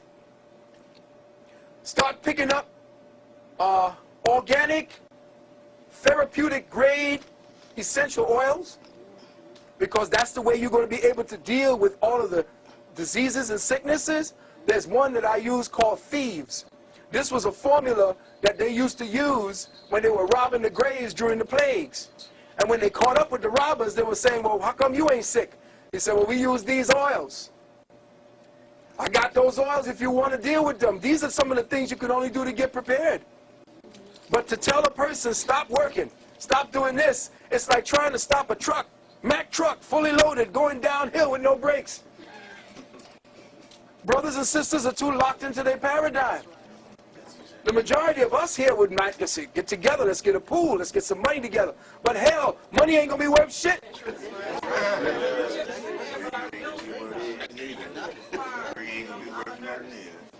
See, you more worthy, but you are more valuable than a doctor. Do you know that? A nurse, yeah, well, they found out that during the nuclear holocaust, who would be the most noteworthy people that you would want to keep around? Consensus said doctors were doctors is useless. The only people that really of worth were nurses, because they know how to take care of people. The doctors just prescribe shit. They analyze and they what do you call that again? They diagnose? No, before that. Diagnose, and then they drug you. Nothing to do with healing. Somebody has something to say over here in the back. Question back here? It was you? No, it was in the back, yeah. So, like we discussing now, like Brother Henry said, we shouldn't be trying to improve the quality of life because it's all screwed up. It's all screwed up. So we should be doing, people in here should be doing rituals to end it. Well, the idea is, You know the what I'm rituals, saying? see, rituals is cool if you want to stay one place and get the place locked down. And a ritual would be to build a fence. That's ritual. But if you want a ritual to deal with it, then get yourself clear of all the things that you're going to lose. Get ready to lose loved ones. Get ready to lose your property. Get ready to lose what you thought. In fact, there's a book that I was told to tell you all about. And it's called, get this book and order it off the net. It's called Picking Up the Pieces. Now, check it out now. It's by a woman named Sorcha Faal. S-O-R-C-H-A, first word. Next word, Faal, F-A-A-L. It's called Picking Up the Pieces, a practical guide for surviving economic crashes, internal unrest, and military suppression. Yes. Talking about this whole scenario. Yeah. One of the things that they stress is not to get all bent out of shape about what's getting ready to happen. Because if it doesn't, people are going downhill. Yeah. It's got to happen, just like you said, to come out of the Garden of Eden. Black people, the way they're going right now, they're going to basically, it's not going to be good. They got to be woken up some kind of way, and no other way it's going to work. It's good. But Yeah. the thing that they're also saying is that, well, nothing can be lost. Because all knowledge is stored on the other side. Of course it the is. time. Your Akashic As records. long as we maintain the ability to communicate with the other side, that, in my opinion, is the most important thing. Because no matter what happens, how bad things get, you can always go back. You can always do real Sankofa and reconstruct. Exactly. But again, we have to keep the records intact. The reason why they are giving us the food they're giving us is to delete the Sankofa records. Remember, every time you eat, you teach your DNA. And the more you eat foods without seeds, see, if a thing ain't got a seed, it ain't got a nature. It ain't got a lineage. It may be anything. Frankenfood. Yeah. So what you're looking at is the way to destroy and delete the ability to recoup that knowledge. And that's in the food that you're eating. Here's the other thing. Next 3 months, economic chaos predicted. Currency devaluation. Overpricing on real estate. No one outside the country accepting U.S. currency. Now listen to this. You go up to a website called whatdoesitmean.com. Whatdoesitmean.com. This book called Picking Up the Pieces is a book where the author went around to all the different countries where dictators were and talked to the people who survived the dictatorship. And the people told them all the things they did. How to bribe guards is in there, and government officials. How to kill and distance yourself from the feelings. What to do, where to go, how to grow your food, where to go, how to set up enclaves of protection for one another. It's all in that book. And it happened where she went to Poland, Nazi Germany, people who survived there, Russia, parts of Cuba, where else? Over here in the United States. But all the people that had all the records of being under the very same regime you're about to come under. They wrote this book, and she said, hurry up and get it, because she don't know how long they're going to keep it on the line. So when we leave here today, based upon what we have now structured and found out, I'm giving you what I can, to the brother who's sitting. I'm giving you what I can, a wake-up call. How we as ingenious Africans have always found out a way around things is that we first had to know what we were dealing with. Once we knew, then the ancestors who are there to always give us a way through. Always start beaming through. Yesterday the ancestors were there because the drums, I'm trying to write and get ready for today, and the pencil was there. I couldn't put it on the paper. I just had to stop and say, okay, take me. Do it. That's what we need. And like what brother was saying about the ritual, yes, but the ritual has to be proactive. It can't be just you sitting there lighting candles, burning, calling a couple of names. You got to seriously be dancing. You got to feel it. If you're making love, don't just be... Where the kids at? What you're doing is that you are using the sexual force, which is the force of the universe, the creative force, through the female. See, the female is the ground. She is the soil. And when you're making love to her brothers, sometimes you just blank out. And you go someplace else. And she's just a soft, nice feeling body, and you just in your own mind. That's gotta stop. Sister, the two of you all got to sit down and face one another. You're all in love with one another, and you're really about that, because making love is about you making tomorrow, making real. The mind of the woman is a soil. Her mind is a computer mind. All right? It's a personal mind. Now, let me give you the science and the metaphysics. The female is me. The male is I. Let me say that again. The female is the personal me. The male is the impersonal I. That's why we don't really care what you be saying sometimes.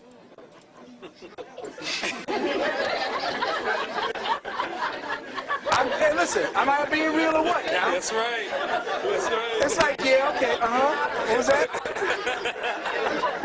Okay, baby. Yeah. Okay, baby, yeah. Yeah, okay, I'll take care of it right away. The reason for that is if we are personal with you, we can't pay attention to the dangers outside. See, our minds have to be one way. We're wired to provide and protect. They hate us for that now, the feminists, those who wish they were men, the jealous ones, the rug munchers, all of them. Those are the ones who hate the masculine principle. They don't like the dynamic of the man. They hate it, and they have been putting out on the television and movies to destroy it. And the more a woman takes on that, she is now praised.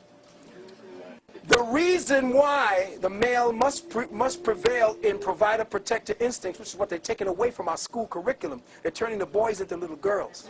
They have to sit like little girls. They have to act like little girls. Boys ain't girls.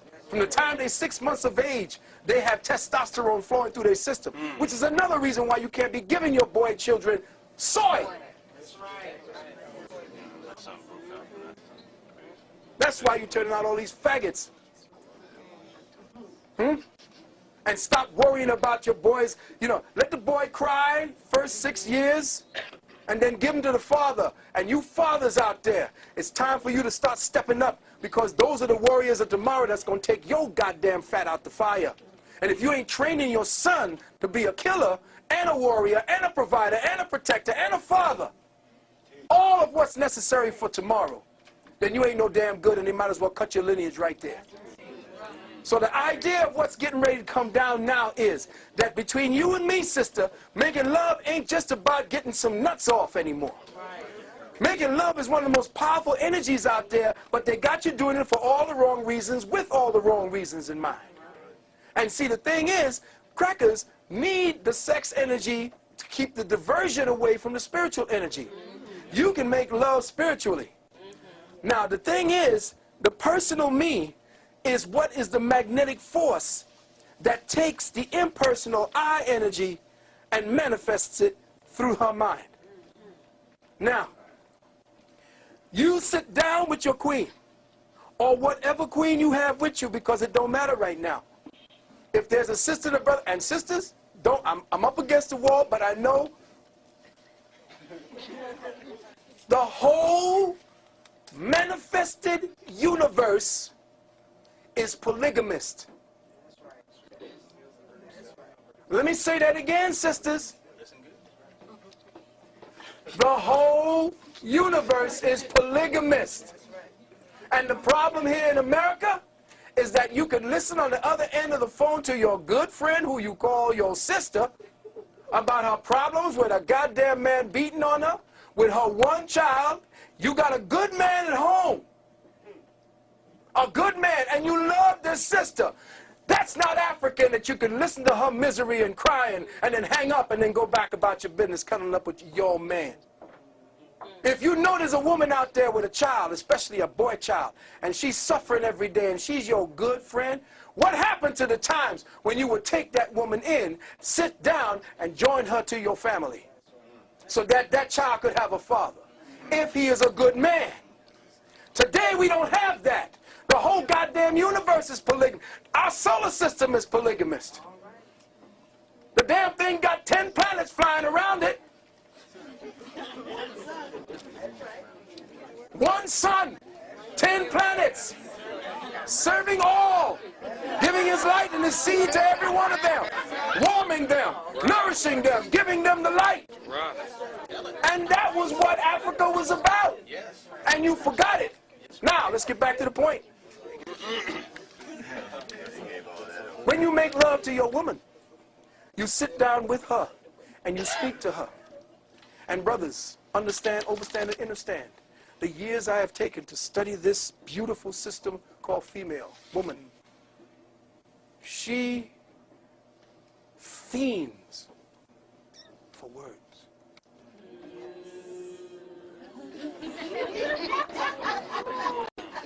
You cannot intellectualize with her. Do not tell her instructions. Speak to her of the me, the personal, because she's personal. She's all about the body. Her whole body is her. She is nothing but her body, her world, her universe, her system of thinking, her system of feeling. Her whole body dictates to her day in, day out. She is her body. She is the creature of cycles.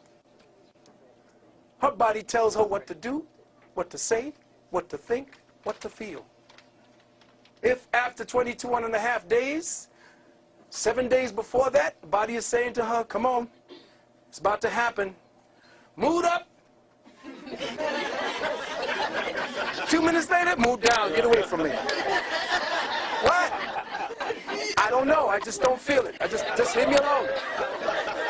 Because she is controlled through her body.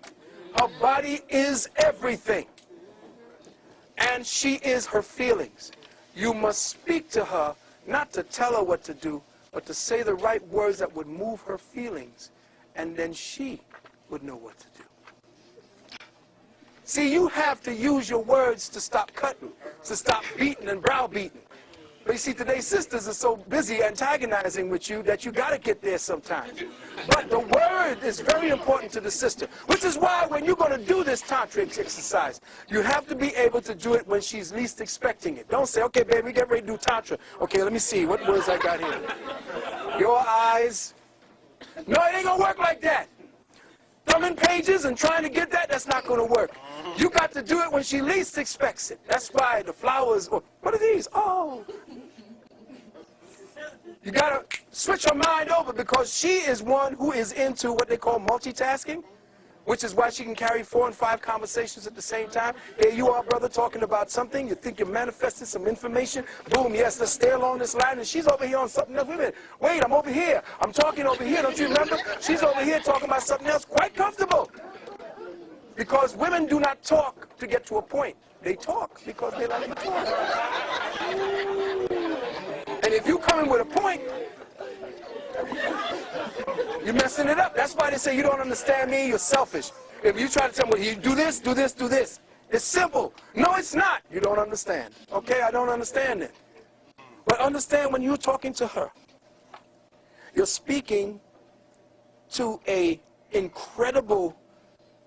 incredibly complex wiring manufactured for feelings. And so with your words, without least expecting it, your words must now come from a place in the heart. You can't, you got to come up with feelings at this point.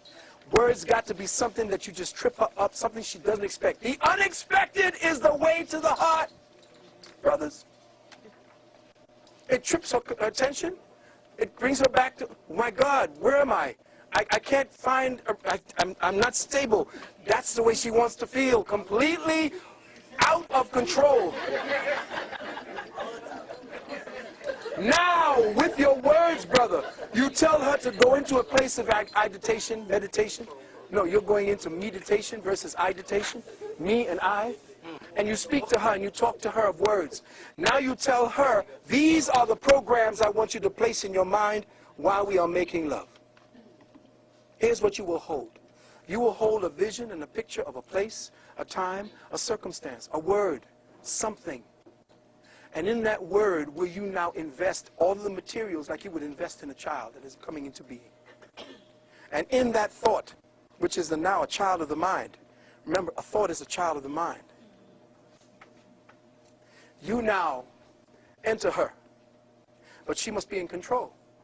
Because for her to keep it, she must be in control. Therefore, she must be on top. So you sit down and let her sit over you.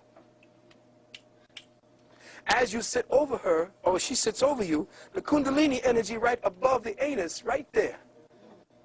You start playing with that area.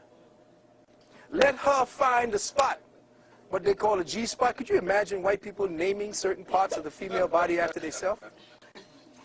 The G-spot. She will find a place along the yoni, right back behind the clitoris, that little rough pad back there.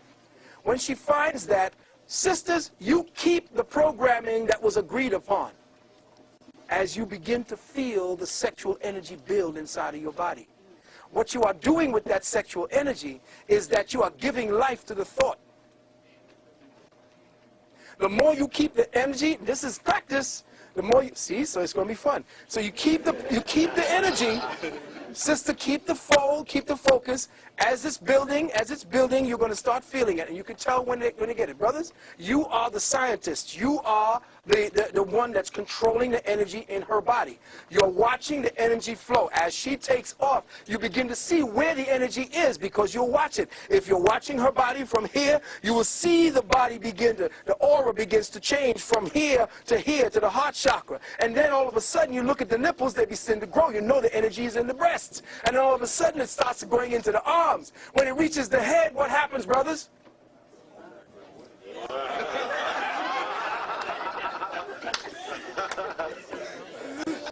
Some of them are so embarrassing. Right?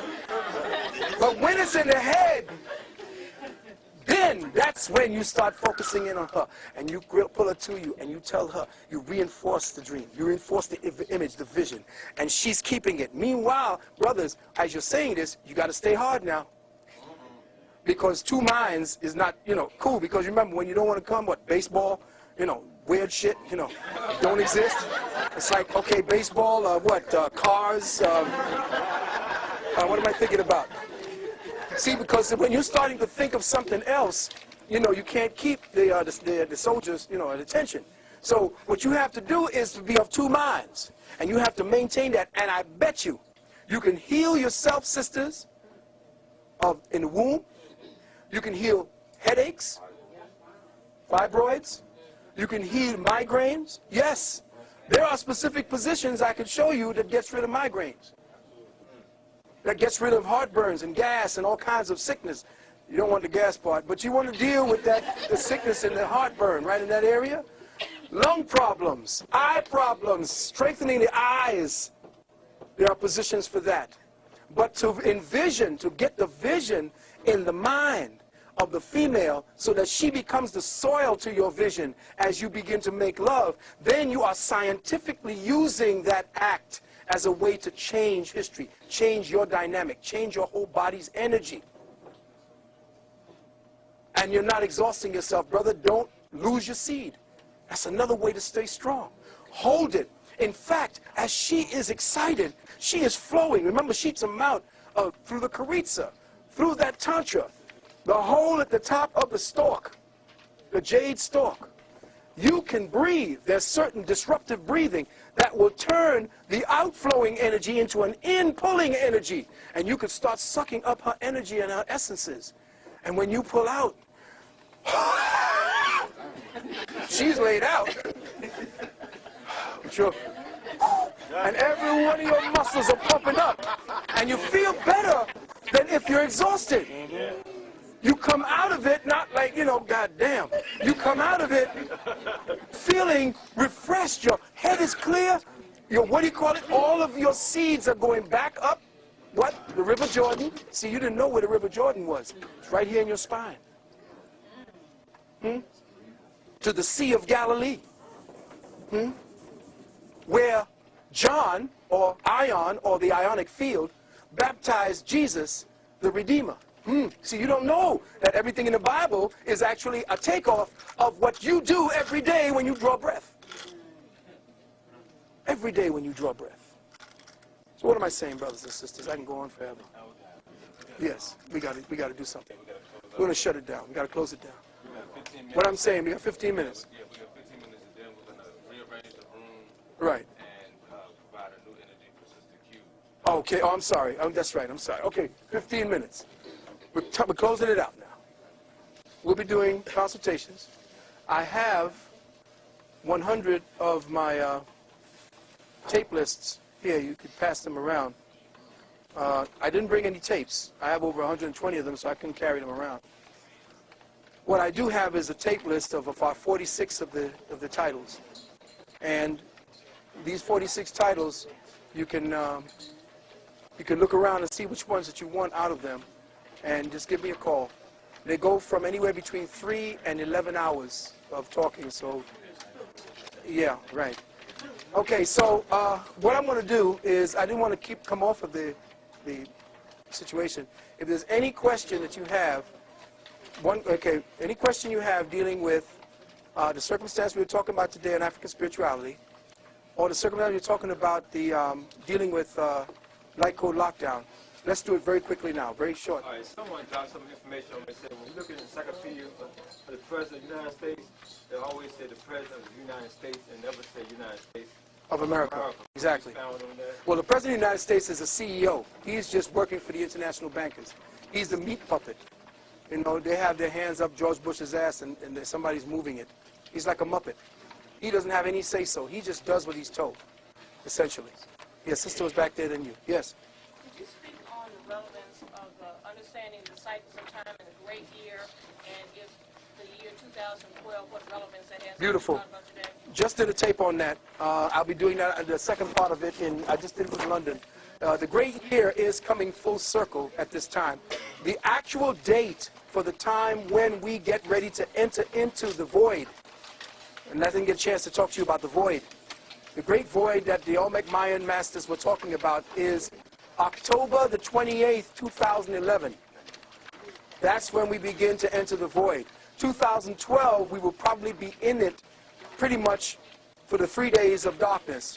The significance of that is that the Earth is going through a magnetic shift. In fact, we just got substantiated last week that NASA said that the Earth has slowed down substantially, which means that when the magnetic energy drops, the electrical energy rises, which means consciousness will quicken everyone. And where you are, the level of consciousness that you're on, that's where you're going to be operating from. So if you got the mindset of an onion, that's exactly where you're going to be thinking. That's why it behooves you to start dealing with some of the, oh, by the way, oxygen levels on the planet will drop substantially over the next 7 years because of what's getting ready to happen. The slowing of the Earth, the pollution, the passing by of Herculebus. Herculebus is a planet that appears every time we get ready to come out of the cycle of the last root race. We are dying of this is the 5th root race, it's dying.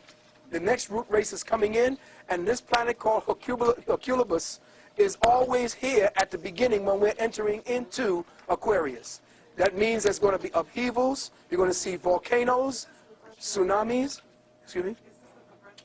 Yes, the progression of the equinoxes. We're talking about going into the Aquarian age, which is the time when we're going to be 2,165 years in Aquarius. But every time we enter the first stages of Aquarius, there's great upheaval, madness, the falling down of all of the last cycles of the races that came before them. So now we have to be prepared. If you wish to get into the nutrients that I've discovered and I've researched that you're going to need to be able to deal with the heavy level of oxidate, what do you call that stuff that they deal with, antioxidants against that? Free radicals. Free radicals. The free radicals are going to be rising on this, especially in cities. So if you want, I will give you a website you could go up to. It's called Young Living. youngliving.com. All right? If you want to peruse, if you want to order, take this number down, 816-764. That's the one I was using for me. If you want to order, put down, what's the name of that? See, I don't know too much about it because I'm not into pushing products.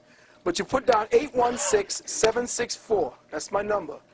Go through it, look at it, and look for this product called Ninja, N-I-N-G-X-I-A. It's out of China. It's a berry that has the highest antioxidant on the planet. Ninja berries. It is off the chain. The government wants it, but China got it now and saying they're going to use it. It's out of China.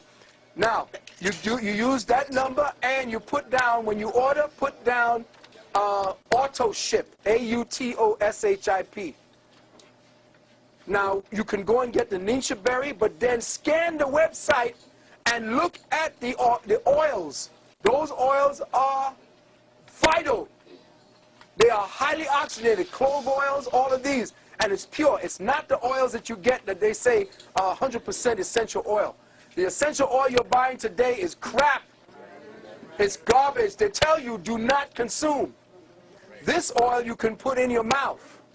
You can take it directly in and highly oxygenate certain areas of your body. You need to get this done. Listen, I can only give you this. The specific materials that I can give you is last minute. I don't see you every day. I'm traveling around the world trying to get as many people in the communities aware of what's out there. The unfortunate thing about it is that the cracker got all of your materials, and he's using it to save some of his own. So I'm saying use what you can, and I'm giving you that website. He even tells you that the oils he got from Kemet, from studying the Kemetic philosophies. All right, so very quickly, we only got about 5 minutes. Okay, melanin coming into the galaxy. Oh, that's right. I'm sorry, sister. She had her hand up first. You go ahead. Oh, the straw man. Okay. I want you to take this website, this email down. For those of you who wish to deal with the straw man and how to get out of the system, there is a sister, her name is Sister Myra L. She will be holding a 13-week course up in New York. She just had her class. But you write to her email is Ashira, A-S-H-E-R-A, Ashira at earthlink.net. Ashira at earthlink.net. And you say, I was listening to Brother Valentine. He said that you may have some tapes or CDs on spiritual sovereignty. All right? Please let me know how I'll be able to get in contact with it. Now, this course is expensive because it's going to get your ass out the fire. Whatever you can do, it's a 13-week course. See if you can get together and maybe just send 1 or 2 people to the class. Let them stay up in New York for a while they're doing it. Just finance that. Once they got it down, they can come back and give it to the group. Because this sister is bad. She just kicked the judge's ass. She was dropping shit on the judge, oh man, she just waylaid them. So now, if you want the science to get out of this so that you know how to navigate, and that's what a Moor means. A Moor means a navigator. You want to know how to navigate? Talk to this sister, or at least write her, and do it like yesterday, if you want to know. Brother asked a question about the melanin that's coming into our society, our galaxy. Right now, at the edge of the Milky Way, scientists in Rome found that melanin is now coming in its rawest state into our atmosphere. And they see that the melanin is not just a melanin with a what do you call it? A design structured like a molecule. It's organic. Let me say this again. The melanin coming in from outer space, the dark matter material, is organic. It's DNA. It's the ancestors coming back. And it blew the mind of the Rome scientists, and they're now studying it. They're now studying cosmic melanin. They call it cosmids. And they're coming in right now at this particular time. One more question. If that's it? Yes, the hieroglyphic, or what we call Medunache. Yes. Can we find out more information about the melanin coming in? Uh-huh. Where can we find out? Go up and look for, it's a European site we found it at, and it's called Cosmids, Plasmids, and Fullerenes, Fullerenes. Cosmids, comma, Plasmids, Plasmids, and Fullerenes, Fullerenes. And then do a Google search on those, and it should put you into the website where they're speaking about that. In fact, they found this dark matter coming into our galaxy, and they sent up, check this out, they sent up satellites to investigate it, and guess what the satellite's name is? The Rosetta.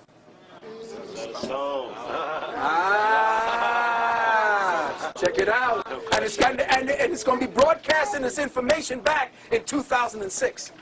Yes, sister. When are you coming back to Richmond, Virginia? I have no idea when I'm invited. I just loved it here, first and foremost. Brother, I'll tell you, this has been a beautiful experience for me. It reminds me of when I was out there in London and around.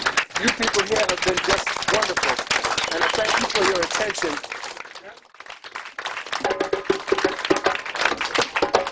Of Olympus. Now, the Illuminati are known as the gods of Olympus. Flash forward to Snoop Dogg.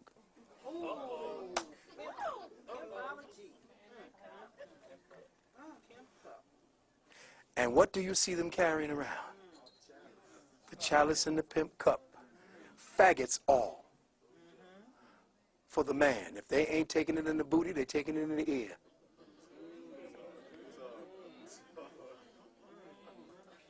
And you heard about the down low. So the age of Aquarius is the age of faggotry. This is why the brothers in Jamaica, Buju Banton and the rest of them, were attacked for coming out on the Batiman.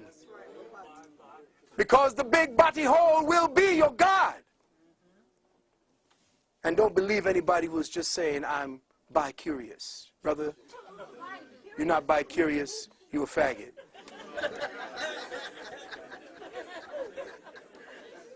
You a faggot. You are religiously hypnotized, and even Jesus looked like a faggot. You got to understand that because of hypnotic suggestion, constantly, over and over. See, this brother has some sneakers on that's really deep. May I? Take them off for me. Let me see. Take a look at that. Zoom in on the tongue. No. No. The backward star is the star of Lucifer. It's the goat. It's the goat of Mendes. Symbol of the goat of Mendes right there. Horns with the ears. I want you to check out also, who got a Dodge Ram truck here? Check out your Dodge Ram symbol. They tell you it's actually a ram, but they were slick because the shadow in the ram's part is a goat. It's deep. They keep bombarding you, telling you who's real and who's not. The ones controlling you and got all the power worshiping Lucifer. You dead, broke, poor, ain't got shit in your pocket, and you worshiping who? Jesus. Something's wrong. We worshiping the wrong person, and we paying for it. If you're going to worship somebody that's going to get you something that you want. But worshiping Jesus is a waste of time. Jesus brought you over here.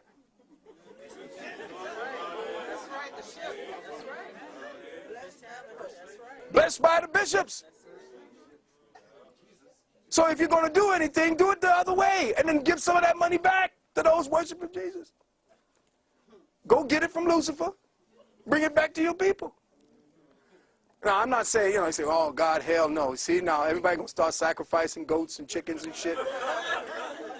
I'm not talking about that. I'm talking about the fact that what we have here, if I may, what we have is a problem dealing with deprogramming.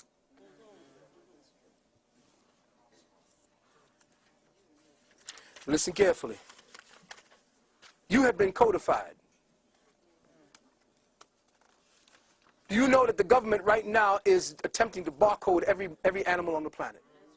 They already have half of them done. Our organic minds have been slowly acclimated to live and breathe only in virtual environments.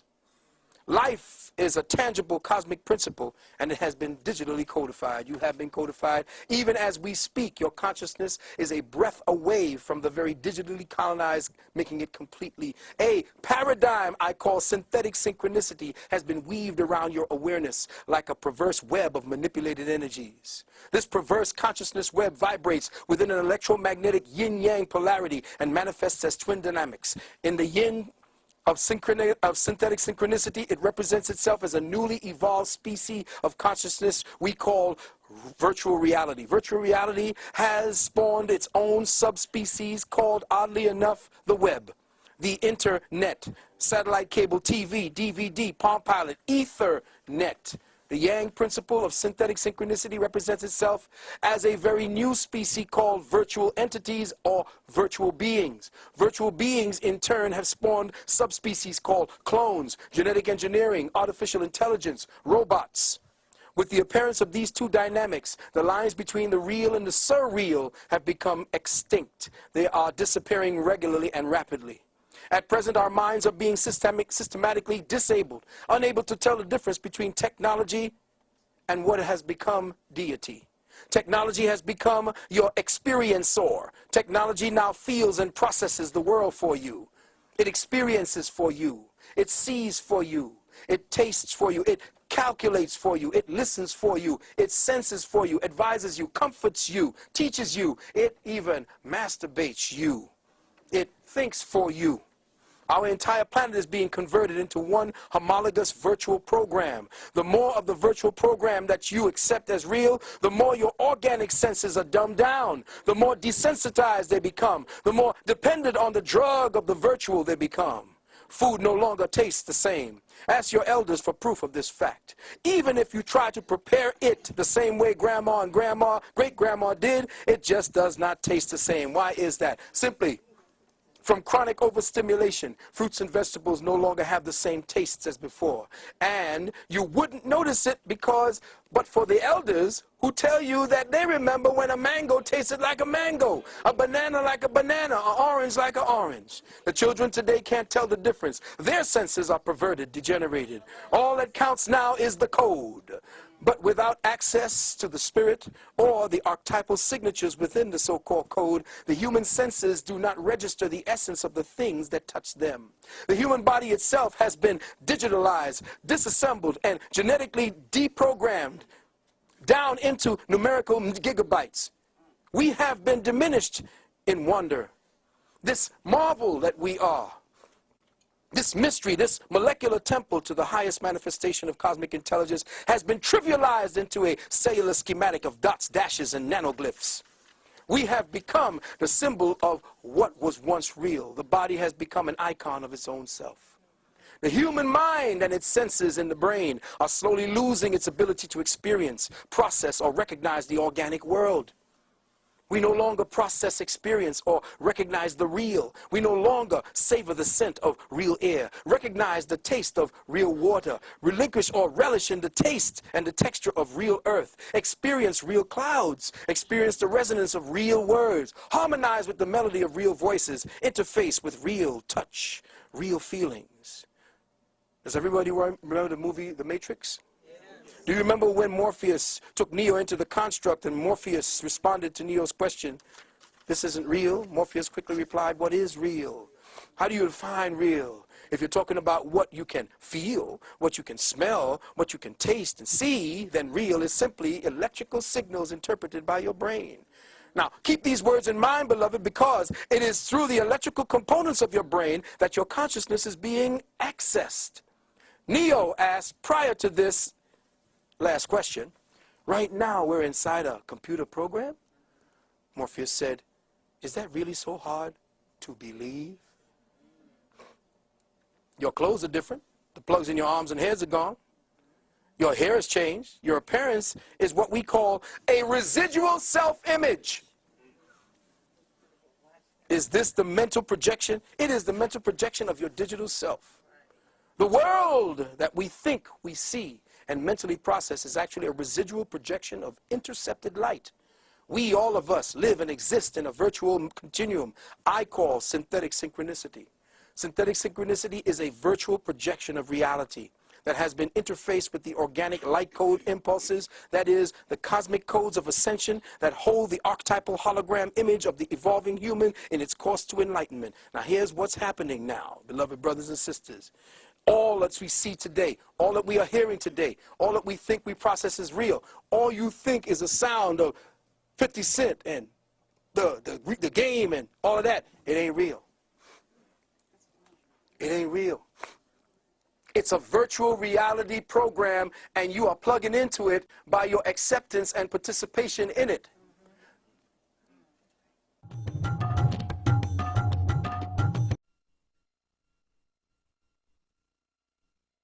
Now is not real food. See, what's happening is they have to take out what is real in the genetics of the food, because what is real is what interfaces you with the earth. The earth has your final programming. Once you interface with the food on the earth, food and eating is a form of communication. So when you eat, you communicate with nature. Once you change the codes that are supposed to go in and teach your genetics what to get ready for with the incoming light codes of transmissions for consciousness and ascension, they have now polluted your insides, destroyed the genetics, therefore the wiring can no longer pick up the light codes. Now, brothers in the nationalist community, when I was talking to them about dealing with metaphysical thinking, they were thinking I was talking hocus pocus. No, get that ooga booga bullshit out of here. Pick up the gun and go. I said, that formula don't work no more. They got that shit checkmated. You got to come at them the way they're coming at you. These fools took science and went into your graves. Why do you think they spend so much money and time in your graveyards? Because they are studying the sciences that made you great. They, in their limited ability to process light, can only see half of it and only use it as a weapon. They can't use it to rise any further because the cracker can't go any further. He has to go further through your womb. That's right. He cannot evolve out of this particular type he is right now. He needs the black womb to get the fuck out of here. That's right. That's right. He's shut down in his own crackerness. His lack of melanin completely shuts his ability to move to the next species threshold of existence. The next species threshold of existence is locked within the melanin code. Yes. So he has to pervert it. He has to destroy it. He has to attack it. And he has to use it. Why do you think Rwanda scooped up all the hundreds of thousands of bodies? Where'd they go? Wasn't no mass graves. They went down here to Langley. Some went up into the northern parts of Europe and were melted down. And I have asked, where are all the bodies through all the centuries? What happens? They are using it as a food source. Food source. See, you know, you can't look at these things and say, well, goddamn, that's just those. So you just taking it all the way out now, Brother Valentine. There's something wrong with you now when you're talking about them eating black people. Yes. You got to remember that he cannot see beyond his abilities. His first eye, which you call the third eye, is shut down. Because it's shut down, he can't see the possibilities or the probabilities. He has to work with what he has here now. And he's following you. Every time you make music, he dissects it.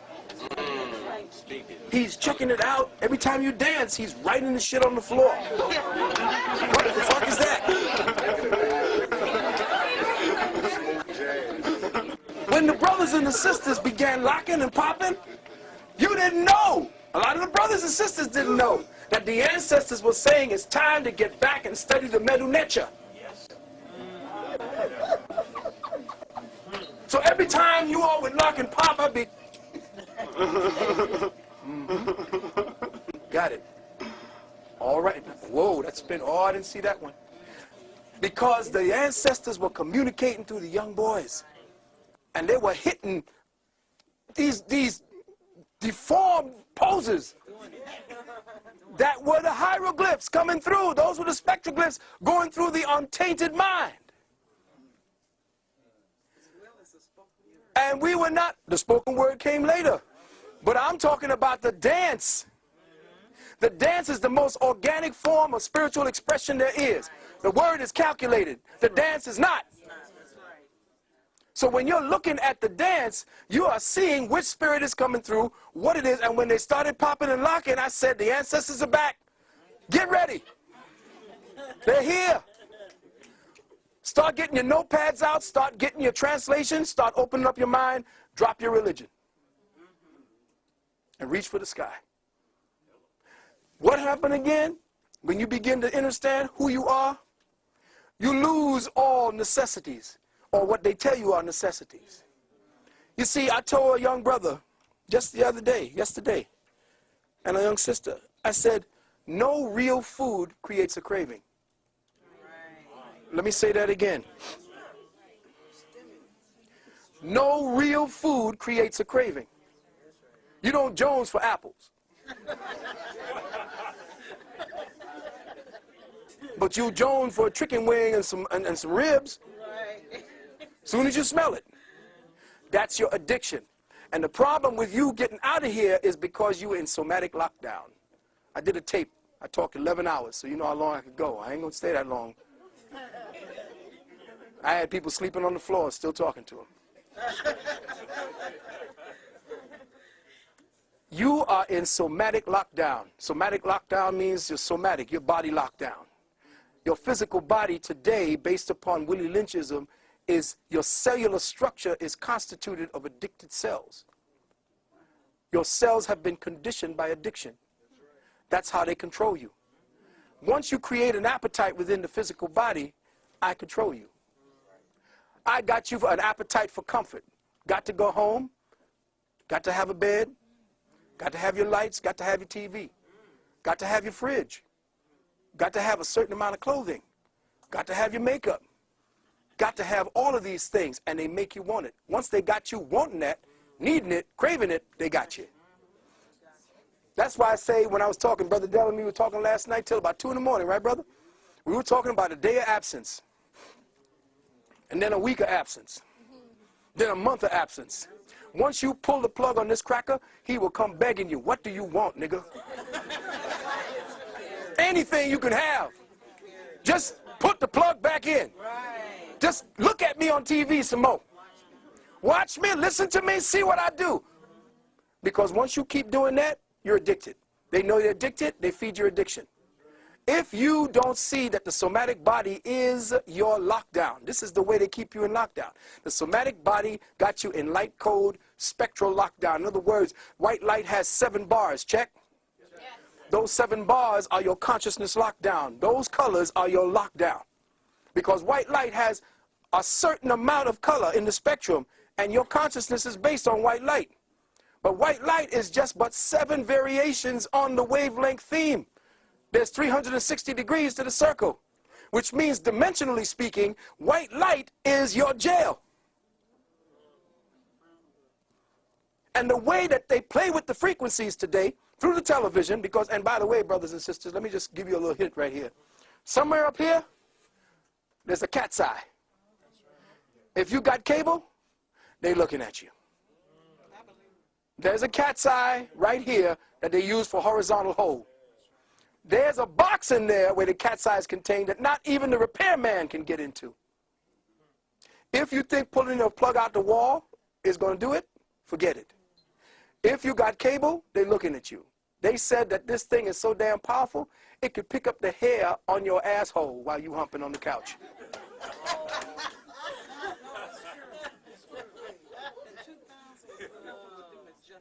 And all of these niggas is out there running, getting all this digital, liquid screen, big-ass TVs with Big Brother looking right in their living room.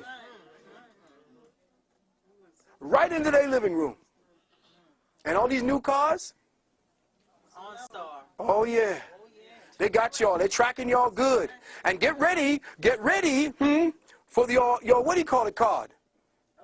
Your national ID card is coming. And I'm going to drop this for y'all. This is a little gift I'm going to drop for y'all. Get ready for the October surprise.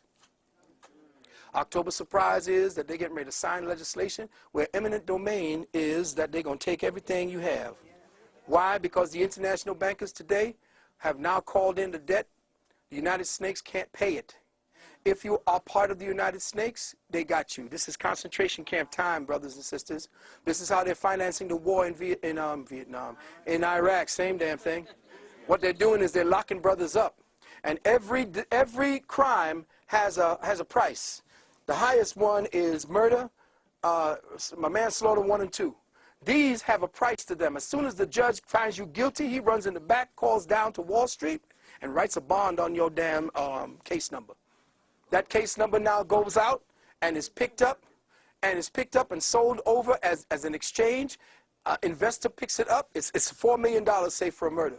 $4 million, the investor picks it up. They sell it to them for $40 million.